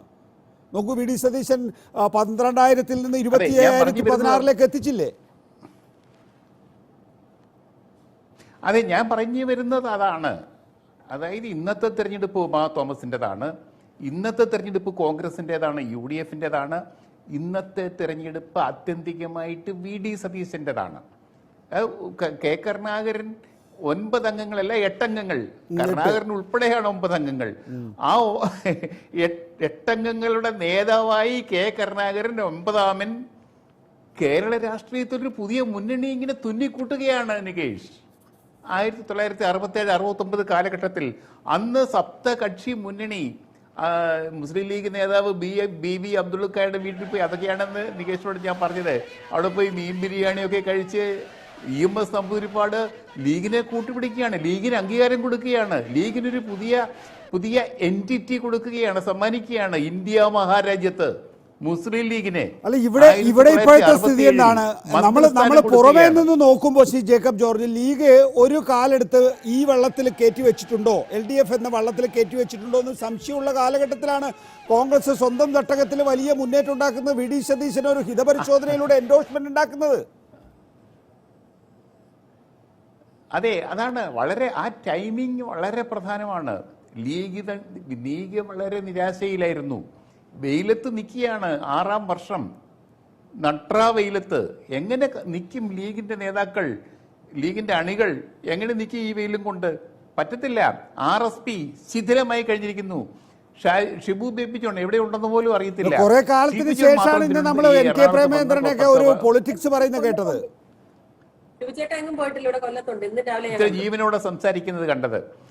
പിന്നെ ജെയ്ക്സി തോമസ് പറഞ്ഞ ഒരു കാര്യം, ഇടതുപക്ഷ മുന്നണിക്കെതിരെ എല്ലാവരും ഒന്നിച്ചു. ജെയ്ക്ക് അങ്ങനെ പറയുന്നത്, അങ്ങനെ ചിന്തിക്കുന്നത് തന്നെ അപകടമാണ്, രാഷ്ട്രീയമാണ്. ബംഗാളിലെ കാര്യങ്ങൾ നമുക്കറിയാം, ഇടതുപക്ഷം എവിടെ പോയി നമുക്കറിയാം. ദേശീയ തലത്തിൽ ജവഹർലാൽ നെഹ്റു ഒക്കെ നയിച്ച കോൺഗ്രസ് പാർട്ടിയുടെ ഇന്നത്തെ അവസ്ഥ നമുക്കറിയാം. അതുകൊണ്ട് ആ ഒരു ചിന്തയ്ക്ക് കേരള സമൂഹത്തിൽ ഒരു സ്ഥാനം കൊടുക്കരുത്. ഈ 2020 എന്നൊക്കെ പറയുന്നത് ഇവിടുത്തെ ഒരു കൊച്ചു പ്രതിഭാസമായിരിക്കും. പക്ഷേ നോക്കൂ, അത് CPM പറയുന്നതാണെങ്കിലും ഒരു പരിധിവരെ അത് ശരിയല്ലേ ശ്രീ ജേക്കബ് ജോർജ്? ഇപ്പോൾ അതിന് സാധ്യമായത് എന്തുകൊണ്ടാണ്? ഇപ്പോൾ അവിടെ ഒരു ഡൊമിനിക് പ്രസന്റേഷനോ അല്ലെങ്കിൽ ഒരു ബെന്നി ബെഹനാനോ ഒക്കെ ആയിരുന്നു സ്ഥാനാർത്ഥിയെങ്കിൽ ചിലപ്പോൾ ഈ നിലയിലുള്ള വോട്ടിൻ്റെ കേന്ദ്രീകരണം ഉണ്ടാകില്ലായിരിക്കാം. ഇപ്പോൾ BJPയെ സംബന്ധിച്ചിടത്തോളം, BJPക്ക് വോട്ട് കുത്തിയിട്ട് എന്ത് കാര്യം എന്ന് ആലോചിക്കുന്ന ആളെ സംബന്ധിച്ചിടത്തോളം ഉള്ളിലുള്ള ഒരു കനമെന്ന് പറയുന്നത് പിണറായി വിജയൻ എങ്ങനെയെങ്കിലും തോൽപ്പിക്കണമെന്നുള്ളതാണ്. അപ്പോൾ വോട്ട് കുത്താൻ പറ്റിയ ആളാണ് ഉമാ തോമസ്. ഒരു രാഷ്ട്രീയ പിൻബലമില്ല. ഉമാ തോമസ് ആണെങ്കിൽ ഈ നിയമസഭാ ഉപതെരഞ്ഞെടുപ്പിൽ രാഷ്ട്രീയം പറഞ്ഞിട്ടേ ഇല്ല. അവർ UDF എന്ന് പോലും പറഞ്ഞിട്ടില്ല. അവരാകെ പറഞ്ഞത് PT എന്നാണ്. അപ്പോൾ BJPയെ സംബന്ധിച്ചിടത്തോളം, SDP-യെ സംബന്ധിച്ചിടത്തോളം, അതുപോലെ T20-യെ സംബന്ധിച്ചിടത്തോളം, ആം ആദ്മിയെ സംബന്ധിച്ചിടത്തോളം, നിഷ്പക്ഷ വോട്ടുകളെ സംബന്ധിച്ചിടത്തോളം എല്ലാ വോട്ടുകൾക്കും വന്നു ചേരാവുന്ന ഇടമായി ഉമ ഈ തിരഞ്ഞെടുപ്പിൽ മാറിയിട്ടുണ്ട്. അതെ, ഈ ഉമയുടെ തെരഞ്ഞെടുപ്പിലൂടെ, ഉമയുടെ ചരിത്ര പ്രധാനമായ വിജയത്തിലൂടെ കോൺഗ്രസിനൊരു നവജീവൻ കിട്ടിയിരിക്കുന്നു. കോൺഗ്രസിന് ഇതുവരെ ഒരു നേതാവില്ലായിരുന്നു നികേഷ്. കോൺഗ്രസിൻ്റെ നേതാവ് ആരാ? രമേശ് ചെന്നിത്തല നേതാവണമെന്ന് രമേശ് ചെന്നിത്തല പറയും. ഉമ്മൻചാണ്ടിക്ക് ഇപ്പോഴും നേതാവായിട്ട് ഇങ്ങനെ നടക്കണം. ആന്റണി ഇപ്പോഴും ഇങ്ങനെ വേണമെങ്കിൽ ഇറക്കി നോക്കാമെന്നുള്ള മട്ടിൽ ഇവിടെ തന്നെ നിൽപ്പുണ്ട്. കെ സുധാകരൻ KPCC അധ്യക്ഷൻ, അതുപോലെ കുറേ നേതാക്കന്മാർ. പക്ഷേ ഇവരെ ആരെയും നേതാക്കളായിട്ട് അംഗീകരിക്കാൻ കോൺഗ്രസ്സുകാർക്ക് കഴിയുമായിരുന്നില്ല. ഇന്നിപ്പോൾ VD സതീശൻ കേരളത്തിലെ കോൺഗ്രസിൻ്റെ ഒരു ആശയായി വളർന്നു വന്നിരിക്കുന്നു. അതാണ് നമ്മൾ നോക്കേണ്ട കാര്യം. ഇപ്പോൾ നികേഷ് മുമ്പേ പറഞ്ഞതുപോലെ ഇനി VD സതീശൻ്റെ നേതൃത്വത്തിലുള്ള കോൺഗ്രസിനെ ഇടതുപക്ഷം പേടിക്കണം. രാഷ്ട്രീയമായി ഒരു ശത്രു, ആദ്യമായിട്ട് ശക്തിയുള്ള ഒരു പ്രതിപക്ഷം ഇവിടെ ഉദയം ചെയ്തിരിക്കുന്നു. അതാണ് VD സതീശൻ്റെ വരവ് ചൂണ്ടിക്കാണിക്കുന്നത്. ആ വരവിലാണ് ഒരു പുതിയ രാഷ്ട്രീയം കേരളം കാണേണ്ടത്. തീർച്ചയായിട്ടും കേരള രാഷ്ട്രീയത്തിൽ രണ്ട് മുന്നണികൾ ശക്തമായിട്ട് നിൽക്കുന്നു. ഇവിടെ BJPക്ക് ഇതുവരെയും കടന്നു വരാൻ കഴിഞ്ഞിട്ടില്ല. ഈ തൃക്കാക്കരയിലും കടന്നു വരാൻ കഴിഞ്ഞിട്ടില്ല.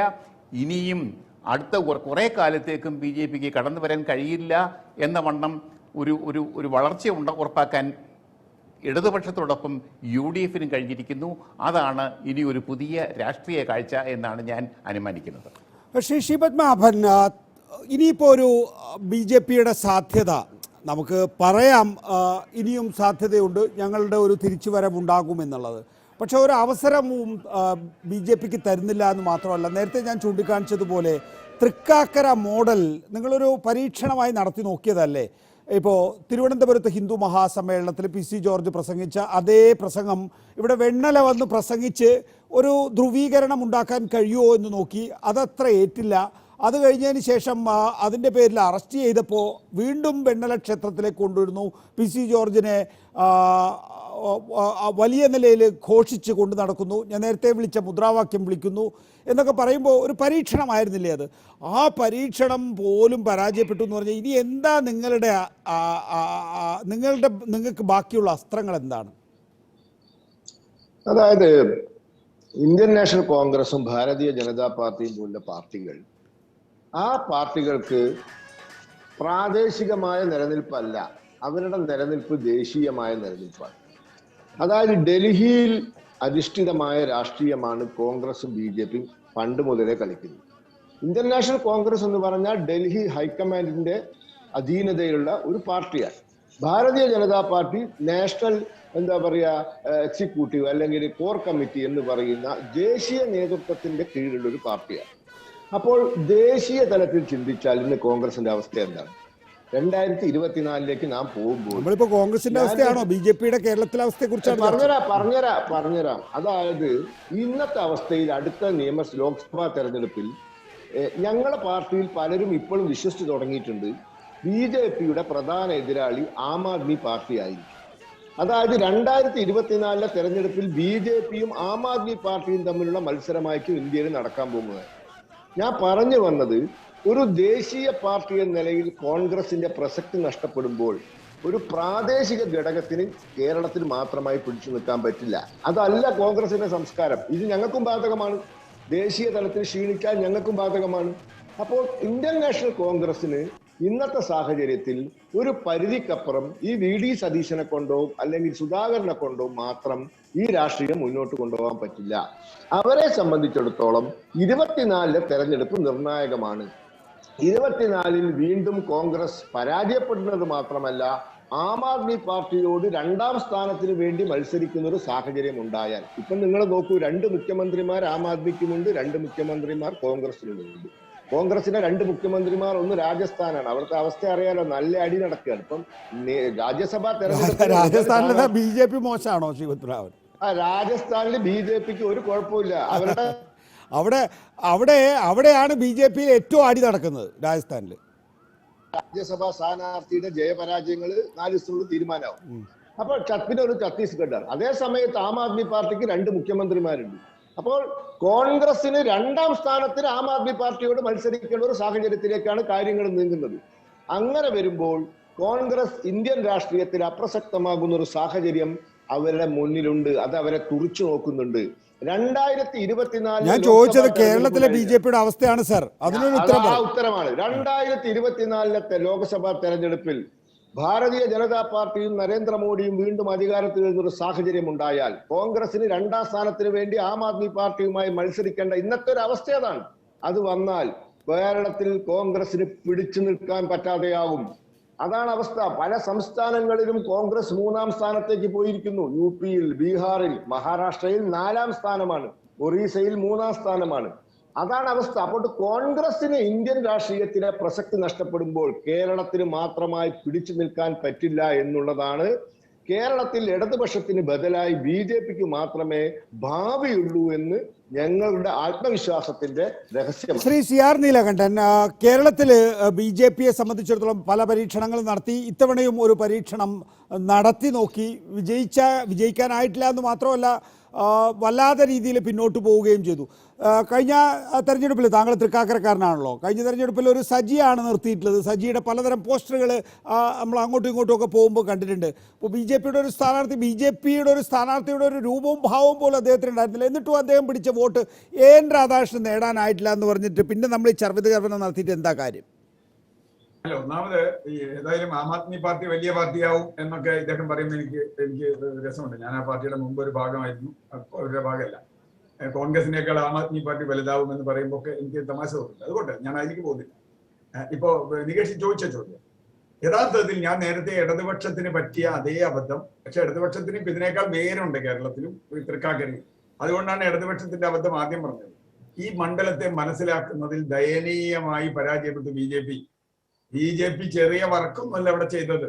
BJP അവരുടെ മുഴുവൻ ഫോഴ്സ് ഇവിടെ ഉപയോഗിച്ചു എന്ന് മാത്രമല്ല, എനിക്ക് സജി എന്ന് പറഞ്ഞ സ്ഥാനാർത്ഥി കഴിഞ്ഞ അവിടെ നിൽക്കുമ്പോൾ ഈ തൃക്കാക്കരക്കാരനായി എനിക്ക് അദ്ദേഹത്തിന് പരിചയമുണ്ടായിരുന്നില്ല. പക്ഷെ AN രാധാകൃഷ്ണനെ കേരളത്തിലെ BJPക്കാർക്ക് മാത്രമല്ല മാധ്യമങ്ങൾക്കും കേരളത്തിലെ ഏറ്റവും അറിയപ്പെടുന്ന ഒരു നേതാവാണ് AN രാധാകൃഷ്ണൻ. വലിയ സ്വീകാര്യതയുള്ള എന്ന് വെച്ചാൽ ആ പാർട്ടിയിൽ ഏറ്റവും സീനിയറായ അറിയപ്പെടുന്ന ഒരു നേതാവിനെ ഒരു മത്സരത്തിനിടുന്നു.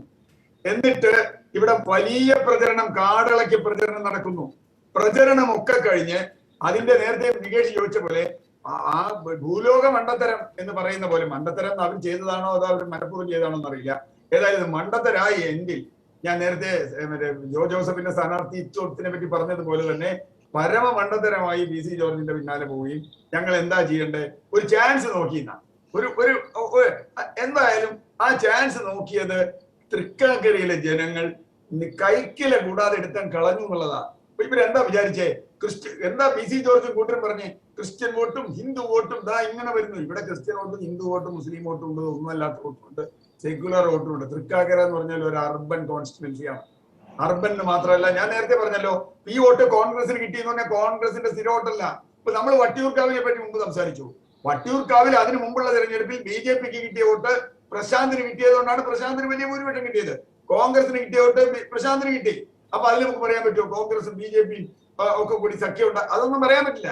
ഞാൻ പറഞ്ഞ പ്രശ്നം എന്താ വെച്ചാൽ വോട്ട് ഇങ്ങനെ ഇത് ഒരു അർബൻ മണ്ഡലം. രണ്ടാമത്തെ കാര്യം, ഇവിടുത്തെ വോട്ടർമാർ BJP സാധാരണ ചിന്തിക്കുന്നത് പോലെയുള്ള ഒരു വോട്ടർ അല്ല ഇവിടെ ഉള്ളത്. CPM ചിന്തിക്കുന്ന പോലെയല്ല. കോൺഗ്രസ് എങ്ങനെയാണ് ചിന്തിക്കണമെന്ന് എനിക്കറിയില്ല. കോൺഗ്രസ് ഇപ്പൊ ജയിച്ചിട്ടുണ്ട്, പക്ഷെ അതുകൊണ്ട് കോൺഗ്രസ് എല്ലാവരും ജയിച്ചോളൊന്നൊന്നുമില്ല. ഏറ്റവും പ്രധാനം ഇഷ്യൂസ് നോക്കി വോട്ട് ചെയ്യുന്ന ആളുകളാണ്. പൊളിറ്റിക്കൽ ഐഡിയോളജിയേക്കാൾ ഇഷ്യൂസ് നോക്കി വോട്ട് ചെയ്യുന്ന ആളുകളാണ്. വിഷയങ്ങൾ, ആ വിഷയം, അതാ ഞാൻ നേരത്തെ കേരളത്തിന്റെ കാര്യം പറഞ്ഞത്. കേരളയിൽ ഇവിടെ അങ്ങേയറ്റം ചർച്ച ചെയ്തൊരു വിഷയമാണ്. എത്രയധികം 100 കണക്കിന് യോഗങ്ങളിൽ, സംവാദങ്ങളിൽ ഇവിടെ കേരളയിൽ വന്നു.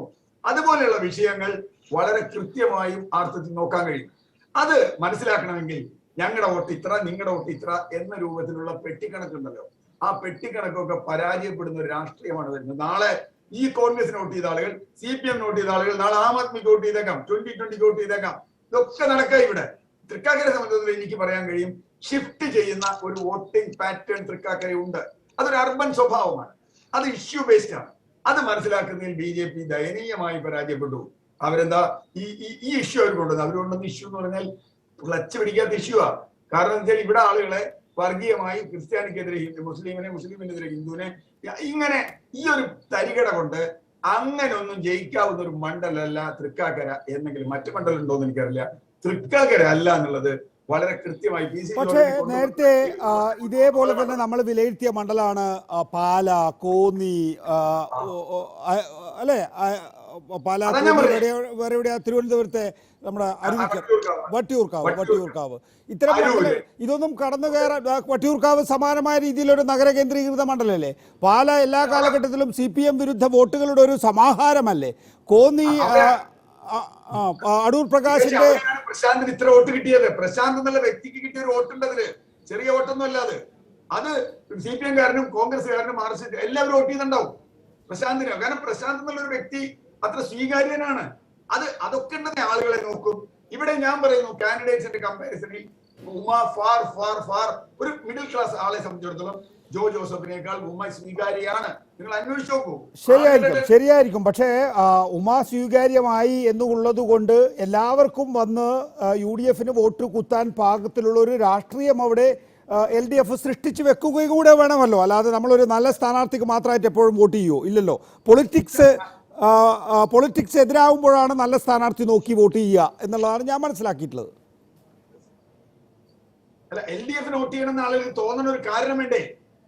അല്ല, അതാ പറഞ്ഞ പൊളിറ്റിക്സ് എതിരാകുന്നു എന്നുള്ളതാണ്. അതെനിക്ക് ജെയ്ക്സിയോട് ചോദിക്കാനുള്ള. ജെയ്ക്സി, നോക്ക്, ഈ നന്ദിഗ്രാം എങ്ങനെയാണ് ഉണ്ടായത്? ബംഗാളിൽ തുടർച്ചയായിട്ടുള്ള ഭരണം, ജനങ്ങളുടെ പ്രതിഷേധം വകവയ്ക്കാതെ ആ സർക്കാർ മുന്നോട്ട് പോയി. അതുകൊണ്ടാണല്ലോ ഈ കേരളയിൽ സംബന്ധിച്ച് നിങ്ങളെ പലരും നന്ദിഗ്രാം ആകും എന്ന് ഓർമ്മിപ്പിക്കുന്നത്. ഇപ്പോൾ ആദ്യ പിണറായി വിജയൻ സർക്കാരിൻ്റെ കാലഘട്ടത്തിൽ നിങ്ങൾക്ക് പാലായിൽ ജയിക്കാൻ കഴിഞ്ഞു, വട്ടിയൂർക്കാവിൽ ജയിക്കാൻ കഴിഞ്ഞു, കോന്നിയിൽ ജയിക്കാൻ കഴിഞ്ഞു. കാരണം ആ ഗവൺമെൻറ്റിനെ സംബന്ധിച്ചിടത്തോളം ചെറുകിട കാര്യങ്ങളാണ്, കേരളത്തിന് ആവശ്യമായിട്ടുള്ള കാര്യങ്ങൾ ചെയ്തു എന്നുള്ള കൊണ്ടാണ് നിങ്ങൾക്ക് രണ്ടാമത്തെ ഭരണവും കിട്ടിയത്. പക്ഷേ ഭരണ തുടർച്ച വന്നപ്പോൾ ഒരു ബംഗാൾ സ്വഭാവം ഉണ്ടായോ? കേരളയിൽ ഞങ്ങൾ ധാർഷ്ട്യത്തോടു കൂടി ഇത് നടപ്പാക്കൂ എന്ന് പറയുന്നു, ആളുകളുടെ വീട്ടിൽ ചെന്ന് അവരുടെ അടുക്കളയിൽ കുറ്റിയടിക്കുന്നു, അതിനോടൊക്കെ ധാർഷ്ട്യത്തോടുള്ള മറുപടി എന്ന് പറയുമ്പോൾ യഥാർത്ഥത്തിൽ പാലയുടെയോ അല്ലെങ്കിൽ വട്ടിയൂർക്കാവിൻ്റെയോ ഒക്കെ സ്വഭാവം ഉണ്ടായിരുന്ന ഈ പറയുന്ന തൃക്കാക്കര മണ്ഡലത്തിൽ നിങ്ങൾക്ക് ജയിക്കാനാകുന്നില്ല എന്ന് മാത്രമല്ല, ഇരട്ട ആഘാതത്തിൽ തിരിച്ചടിയാണ്. ഇല്ല, അതിനെ സംബന്ധിച്ചുള്ള അങ്ങയുടെ വ്യാഖ്യാനങ്ങൾ തുടരാം. എനിക്കതിനോട് എനിക്കുള്ള വിയോജിപ്പും എന്റെ വാദങ്ങൾ ഞാൻ മുമ്പ് തന്നെ സമർത്ഥിച്ചതാണ്. ഞാൻ അതിന്റെ ആവർത്തനത്തിലേക്കില്ല. വീണ്ടും ബഹുമാനീയനായ CR ഉൾപ്പെടെയുള്ള മറ്റു പല ആളുകളും കേരളയിൽ തന്നെ കേന്ദ്രീകരിപ്പിക്കാൻ വേണ്ടിയിട്ടാണ് ശ്രമിക്കുന്നത്. ആ ശ്രമത്തിന് പിന്നിലൊരു രാഷ്ട്രീയമുണ്ട്. ഞാൻ മുമ്പ് സൂചിപ്പിച്ചതുപോലെ ശ്രീ ജേക്കബ് ജോർജ് അപകടകരമെങ്കിലും അത് കേരളീയ പൊതുസമൂഹത്തിന് മുമ്പിൽ അനാവരണം ചെയ്യാതെ ഞങ്ങൾക്ക് മുമ്പോട്ടേക്ക് പോകാൻ കഴിയില്ല എന്ന് തന്നെയാണ് ഇപ്പോൾ ഞാൻ കരുതുന്നത്. കേരളത്തിൽ സാധ്യമാക്കിയത് ഒരു ഇടതുപക്ഷ വിരുദ്ധ മഴവിൽ സഖ്യത്തിന്റെ കൾമിനേഷൻ കേരളയിൽ സമരസമിതിയുടെ പുറകിലുണ്ട്. അതിൽ NDF ഉണ്ട്, അതിൽ RSS ഉണ്ട്, അതിൽ ലീഗ് ഉണ്ട്, അതിൽ ജമാഅത്തെ ഇസ്ലാമി ഉണ്ട്, അതിൽ കോൺഗ്രസ് ഉണ്ട്, അതിൽ 2020 ഉണ്ട്. എല്ലാവരെയും കാണാൻ വേണ്ടി കഴിയും. അതുകൊണ്ട് തന്നെയാണ് വീണ്ടും ഈ തെരഞ്ഞെടുപ്പിന്റെ കേന്ദ്ര ബിന്ദുവിലേക്ക് കേരളത്തിനെ കൊണ്ട് പ്രതിഷ്ഠിക്കാൻ വേണ്ടി ചർച്ച നടത്തുന്നത്. അതുകൊണ്ടാണ് നിശ്ചയമായി ഞാൻ കരുതുന്നു ഈ തെരഞ്ഞെടുപ്പിന്റെ പ്രഥമ പ്രചരണ വിഷയങ്ങൾ ഒന്നാമത്തെ സ്ഥാനം കേരളത്തിലായിരുന്നില്ല. അത് ഞങ്ങളുമായിരുന്നില്ല, UDF ആയിരുന്നില്ല. കാരണം അദ്ദേഹം തന്നെ മുമ്പ് ചർച്ചയുടെ ഒരു ഘട്ടത്തിൽ സൂചിപ്പിച്ചതുപോലെ കേരളയിൽ തൃക്കാക്കരയിലെ ജനങ്ങളുടെ ഏതെങ്കിലും തരത്തിലുള്ള സ്വൈര്യമായ ജീവിത സംവാദങ്ങളെ ഒന്നേ ആയിരുന്നില്ല. അവിടെ സ്ഥലമേറ്റെടുപ്പോ കുറ്റിയിടലോ അങ്ങനത്തെ ഒരു തരം പ്രതിഷേധാർഹമാണെന്ന് പൊതുബോധത്തിൽ പേർചൊല്ലി വിളിക്കാൻ കഴിയുന്ന ഒന്നും ആ മണ്ഡലത്തിൽ ഉണ്ടായിട്ടില്ല. പക്ഷെ പിന്നെയും അതിലേക്ക് കൊണ്ടുവരുന്നതിന് പിന്നിലുള്ള രാഷ്ട്രീയമായ ദുഷ്ടലാക്ക് ഇതാണ്. ഇനി കേരളയിലെ വിഷയത്തിലേക്ക് വരാം. എന്തുകൊണ്ടാണ് കേരളത്തിന്റെ ഇരട്ടിയോളം ഭൂമി ഏറ്റെടുത്ത വികസന പദ്ധതികൾ കേരളത്തിൽ ഇപ്പോൾ യാഥാർത്ഥ്യമാകാൻ വേണ്ടി പോകുന്നു? എന്തുകൊണ്ട് അവിടെ കുറ്റിയെടുക്കൽക്കാരെ കണ്ടില്ല? എന്തുകൊണ്ട് അവിടെ ദുരുദ്ദേശപരമായി സമരസഹായ സമരസമിതിക്കാരെയോ കണ്ടില്ല? കേരളത്തിന്റെ ഇരട്ടിയോളം ഭൂമി ഏറ്റെടുത്തു. കാസർഗോഡ് മുതൽ തിരുവനന്തപുരം വരെയുള്ള 92% വരുന്ന ദേശീയപാതയുടെ വികസനത്തിന് വേണ്ടിയിട്ട്. എന്തുകൊണ്ടാണ്? കാരണം ജനങ്ങൾ ആഗ്രഹിക്കുന്ന അഭിമാനാർഹമായ നഷ്ടപരിഹാര പാക്കേജ് അവർക്ക് കൊടുത്തു. ഇവിടെ എന്തുകൊണ്ടാണ് കേരളയിലോട് മാത്രമുള്ള പ്രശ്നം? ദേശീയപാതയ്ക്ക് ആവശ്യമുള്ള അത്ര ഭൂമി ആവശ്യമില്ലാത്ത കേരളയിലേക്ക് വരുമ്പോൾ ഇവർ പ്രശ്നമുണ്ടാക്കുന്നത് മറ്റൊന്നുമല്ല, അസാധ്യമെന്ന് RSSന്റെ പ്രചാരകനാൽ ഇപ്പോഴത്തെ BJPയുടെ സംസ്ഥാന പ്രസിഡന്റ് 2016 ആണ്ടിൽ പിണറായി സർക്കാർ ഒന്നാം ടൈമിൽ സത്യപ്രതിജ്ഞ ചെയ്ത് അധികാരമേൽക്കുമ്പോൾ നടത്തിയ ഒരു സാമൂഹ്യ മാധ്യമത്തിലെ പ്രതികരണം ഇപ്പോഴും അങ്ങനെ തന്നെ ആർക്കൈവിൽ ലഭ്യമാണ്. ഇടമൺ കൊച്ചി പവർ ഹൈവേ യാഥാർത്ഥ്യമാക്കിയ അദ്ദേഹത്തിന്റെ സഹജമായ വർഗീയ താല്പര്യത്തോടു കൂടെ പറഞ്ഞു, കേരളത്തിലെ മുസ്ലിം മത തീവ്രവാദികളെ പിണക്കിക്കൊണ്ട് ദേശീയപാത വികസനവും ഗെയിൽ പദ്ധതിയും ഇടമൺ കൊച്ചി പവർ ഹൈവൊക്കെ യാഥാർത്ഥ്യമാക്കിയാൽ ഇടതുപക്ഷ സർക്കാരിനെ അതിന്റെ നേതൃത്വമുള്ള പിണറായിയെ ആർജവമുള്ള നേതാവായി അംഗീകരിക്കേണ്ടതായി വരും. RSSന്റെ പ്രചാരകൻ ഇപ്പോഴത്തെ BJPയുടെ സംസ്ഥാന അധ്യക്ഷൻ നടത്തിയ വെല്ലുവിളിയാണ്. 2020-21 എത്തുമ്പോൾ എന്താ ഉണ്ടായത്? ഗെയിൽ പദ്ധതി യാഥാർത്ഥ്യമാകുന്നു, അതിന്റെ കമ്മീഷനിംഗിലേക്ക് പോകുന്നു, പൈപ്പ് ലൈനിലൂടെ എറണാകുളത്തെ വീടുകളിലേക്ക് ഗ്യാസ് എത്തുന്നതിലേക്ക് മാറുന്നു, ഇടമൺ കൊച്ചി പവർ ഹൈവേ യാഥാർത്ഥ്യമാകുന്നു. ദേശീയപാത വികസനം ഒരിക്കലും നടക്കില്ല എന്ന് പറഞ്ഞ് ഓഫീസ് പൂട്ടി ഉത്തരേന്ത്യയിലേക്ക് തിരികെ വണ്ടി കയറിയ അതേ ഉദ്യോഗസ്ഥരെ തിരികെ വിളിച്ചു വരുത്തി ഭൂമി ഏറ്റെടുക്കൽ പൂർത്തിയായി ദേശീയപാത വികസനം യാഥാർത്ഥ്യമാകുന്ന അനുഭവത്തിലേക്ക് കേരളം മാറുന്നു. അപ്പോ ഇടതുപക്ഷ വിരുദ്ധ മഴവിൽ സഖ്യം തിരിച്ചറിയുന്നുണ്ട്. ഇങ്ങനെയാണെങ്കിൽ കേരളയിലും ഇവർ പറയുന്നത് പോലെയല്ല, ഇവർ പ്രാവർത്തികമാക്കും. ദേശീയപാത യാഥാർത്ഥ്യമായ കേരളയിലുള്ള K4 കേരളത്തെ ചൂണ്ടിക്കാട്ടിയാൽ ഇടതുപക്ഷ തുടർ ഭരണം അപങ്കുര മനസ്സുവിധം തുടരുമെന്ന് തിരിച്ചറിയുന്നു. അതാണ് ഈ കേരളീയ വിരുദ്ധ സമരത്തിന്റെ പിന്നിലുള്ള രാഷ്ട്രീയമായ ദുഷ്ടലാക്ക്. ഒരു സംശയവും വേണ്ടമില്ല. അനുമതി ലഭിക്കുന്ന പക്ഷം ദേശീയപാത വികസനത്തിൽ ഒരു പ്രതിഷേധവും കൂടാതെ അർഹിക്കുന്ന നഷ്ടപരിഹാരം കൊടുത്ത് കണ്ണീരൊപ്പി ഭൂമി ഏറ്റെടുത്ത അതേ മാതൃകയിൽ ജനങ്ങളെ വിശ്വാസത്തിൽ എടുത്തുകൊണ്ട് തന്നെ കേരളത്തിന്റെ മുഖത്തായ മാറ്റാൻ പര്യാപ്തമായ പശ്ചാത്തല സൗകര്യ വികസനത്തിൽ വലിയ കുതിച്ചുചാട്ടം സാധ്യമാകുന്ന വികസന പ്രവർത്തനങ്ങളെ കേരളത്തിലെ സർക്കാർ തുടരും. ഒരു സംശയവും വേണ്ടതില്ല. ശ്രീമതി ബിന്ദു കൃഷ്ണ, ഇതുവരെയുള്ളത് പോലെ തന്നെ പിണറായി വിജയൻ സർക്കാരിനെ ഇനി പ്രവർത്തിക്കാൻ നിങ്ങൾ അനുവദിക്കൂ? ഇതുവരെ ഉള്ളതുപോലെ തന്നെ എന്ന് പറഞ്ഞാൽ ജനങ്ങൾ എതിർക്കുന്ന ഏതൊരു പ്രശ്നത്തെയും പിണറായി സർക്കാർ തലകുത്തി നിന്നാൽ ഇവിടെ നടപ്പാക്കാൻ UDF അനുവദിക്കുകയില്ല. UDFന്റെ അവസാന താളം മരിച്ചു വീണാൽ മാത്രമേ പിണറായിയുടെ ധാർഷ്ട്യത്തിലൂടെയുള്ള വികസനം എന്ന പേരിൽ വികലമായ വികസന പ്രവർത്തനം നടത്താൻ അനുവദിക്കില്ല. മറ്റൊരു പ്രധാനപ്പെട്ട കാര്യം ഞാൻ സൂചിപ്പിക്കാൻ ആഗ്രഹിക്കുന്നു. ബഹുമാന്യനായ ശ്രീ ജേക്കബ് ജോർജ് സാർ, ഇന്നത്തെ ദിവസമെങ്കിലും ഞങ്ങളെ കോൺഗ്രസിന്റെ നേതാക്കന്മാരെ ഓരോ പേര് പറഞ്ഞ് ഓരോ കമ്പാർട്ട്മെന്റ് ആക്കാനുള്ള അങ്ങയുടെ ആ ശ്രമം ഉണ്ടല്ലോ, അതൊന്ന് നടത്താൻ പാടില്ലായിരുന്നു. ഔചിത്യം അല്പമെങ്കിലും വേണം. സ്ഥാനാർത്ഥി നിർണയം അടക്കം ഏറ്റവും അവസാനം ഇന്ന് റിസൾട്ട് വരുന്ന ദിവസം കേരളത്തിന്റെ ചരിത്രത്തിൽ ഇന്ന് വരെ CPMന്റെ ഒരു ജില്ലാ സെക്രട്ടറി, ഒരു ഉന്നതനായ നേതാവ് 12 റൗണ്ടുള്ള ഒരു തെരഞ്ഞെടുപ്പ് റിസൾട്ടിൽ 4ാം റൗണ്ട് ആയപ്പോ വന്ന് ഞങ്ങൾ പരാജയം സമ്മതിച്ചു എന്ന് പറയുന്നിടത്ത് അത് അദ്ദേഹത്തിന് മുഖത്ത് എഴുതി വെച്ചിരിക്കുന്നു അദ്ദേഹത്തിന്റെ പ്രതിഷേധം. അതടക്കം അവരുടെ പാർട്ടിയുള്ള ആഭ്യന്തര കലഹങ്ങൾ നിഴലിച്ചു നിൽക്കുന്ന ഇന്നേ ദിവസം മറുഭാഗത്ത് UDFൽ ഒരു എണ്ണയിട്ട യന്ത്രം പോലെ ഐക്യ ജനാധിപത്യ മുന്നണിയുടെ മുഴുവൻ നേതാക്കന്മാരും ഒരുമിച്ച് പ്രവർത്തിച്ചപ്പോ അതിന്റെ ഫലം വന്ന ദിവസമെങ്കിലും ഞങ്ങളുടെ പാർട്ടിയിലെ നേതാക്കന്മാർ വേറെ വേറെ ആണെന്ന് നിങ്ങൾ പറഞ്ഞു വെക്കാൻ ശ്രമിച്ചത് അത് കൊല്ലമാസം കേട്ടോ. ഇത്രയൊന്നും പറയാൻ ഇങ്ങനെയല്ല രാഷ്ട്രീയ വിശദീകരണം നടത്തേണ്ടത്. അതോടൊപ്പം തന്നെ BJPയുടെ നേതാവിനോടൊന്നും ഒരു വാക്ക്. കേരളത്തിലെ ആം ആദ്മി പാർട്ടിയും BJPയുമായിട്ട് മത്സരിക്കുക, അല്ലെ ഇന്ത്യയിൽ മത്സരിക്കുമെന്ന് നിങ്ങളുടെ സ്വപ്നം ഉണ്ടല്ലോ. ആം ആദ്മി പാർട്ടി നിങ്ങളുടെ B ടീമാണെന്നേ ഞങ്ങൾക്ക് ആർക്കും അറിയാൻ വയ്യാത്തത്. അവിടെ അരവിന്ദ് കെജ്രിവാൾ എന്ന രാഷ്ട്രീയ നേതാവ് ഉയർന്നു വന്നത് പോലും കോൺഗ്രസ് ഗവൺമെന്റ് യൂപിയ ഭരണത്തെ അട്ടിമറിക്കാനുള്ള ആസൂത്രിതമായ ശ്രമത്തിന്റെ BJP വെള്ളവും വളവും കൊടുത്ത് വളർത്തി നടന്ന് ആർക്കും അറിയാൻ വയ്യാത്തത്. പക്ഷെ ഒരു കാര്യത്തിൽ ദിവാസ്വപ്നങ്ങളൊന്നും നടക്കത്തില്ല. ഇന്ത്യയിലെ BJP എതിർക്കാൻ തന്റെ അടുത്തോടെ തല നിവർത്തി നട്ടല് നിവർത്തി ശിരസ് ഉയർത്തി എതിർക്കാൻ പറ്റുന്ന നേരിട്ട് BJP എതിർത്ത് പാർലമെന്റ് സീറ്റുകളിൽ 350 സീറ്റുകൾ മത്സരിക്കുന്നത് കോൺഗ്രസ് പാർട്ടിയാണ്. 2024 തുടർന്നുള്ള എല്ലാ കാലത്തും അത് തന്നെ ഉണ്ടാകും. അതോടൊപ്പം തന്നെ BJP പ്രതിനിധി പറയുകയാണ് 2 മുന്നണികളും എല്ലാ അധികാരവും MLA-മാരും MP-മാരുമായിട്ട് വരുന്നു. എന്റെ കേന്ദ്രമന്ത്രി അടക്കം BJPയുടെ സർവ്വസന്നാഹങ്ങളും കോടിക്കണക്കിന് രൂപയായിട്ട് തൃക്കാക്കരയെ ക്യാമ്പ് ചെയ്തിരുന്നതാണല്ലോ. നിങ്ങളുടെ ഏറ്റവും പ്രധാനപ്പെട്ട നേതാവിനെ മത്സരിപ്പിച്ചാണല്ലോ. പിന്നെ CPM ജയിക്ക് പറയുക ഇവിടെ എല്ലാം മഴവിൽ മുന്നണി ഒന്നുമില്ല. BJPയുടെ വോട്ട് എവിടെ പോയി? BJPയുടെ വോട്ട് എന്തായാലും BJP കോൺഗ്രസിന് ചെയ്യത്തില്ലല്ലോ. ഒരു RSSകാരന്റെ വോട്ടും കോൺഗ്രസിന് വേണ്ടാതാണ്, അത് ചെയ്യുകയുമില്ല. കാരണം RSSന്റെ തന്റെ ഇടത്തോടെ തുറന്നെടുക്കുന്ന ഇന്ത്യയിലെ ഏക പാർട്ടി കോൺഗ്രസാ. ഈ എത്രയോ നമ്മൾ ഐക്യ പ്രമേയങ്ങൾ കേരള നിയമസഭ പാസാക്കി മുഖ്യമന്ത്രി പിണറായി വിജയൻ അവതരിപ്പിക്കുകയും പ്രതിപക്ഷ നേതാവ് അടക്കമുള്ള എല്ലാവരും ഏകകണ്ഠേന പിന്തുണയ്ക്കുകയും ചെയ്യുന്ന പ്രമേയങ്ങളിൽ പോലും നരേന്ദ്രമോദി എന്ന പേര് ഉച്ചരിക്കാൻ പോലും ഇന്ന് വരെ ശ്രീ പിണറായി വിജയൻ തയ്യാറായിട്ടില്ല. പലപ്പോഴും അങ്ങനെയുള്ള സ്ഥലത്ത് ജയിക്ക് പറഞ്ഞപ്പോൾ ഞാൻ എല്ലാം കേട്ടോണ്ടിരുന്നതിന്റെ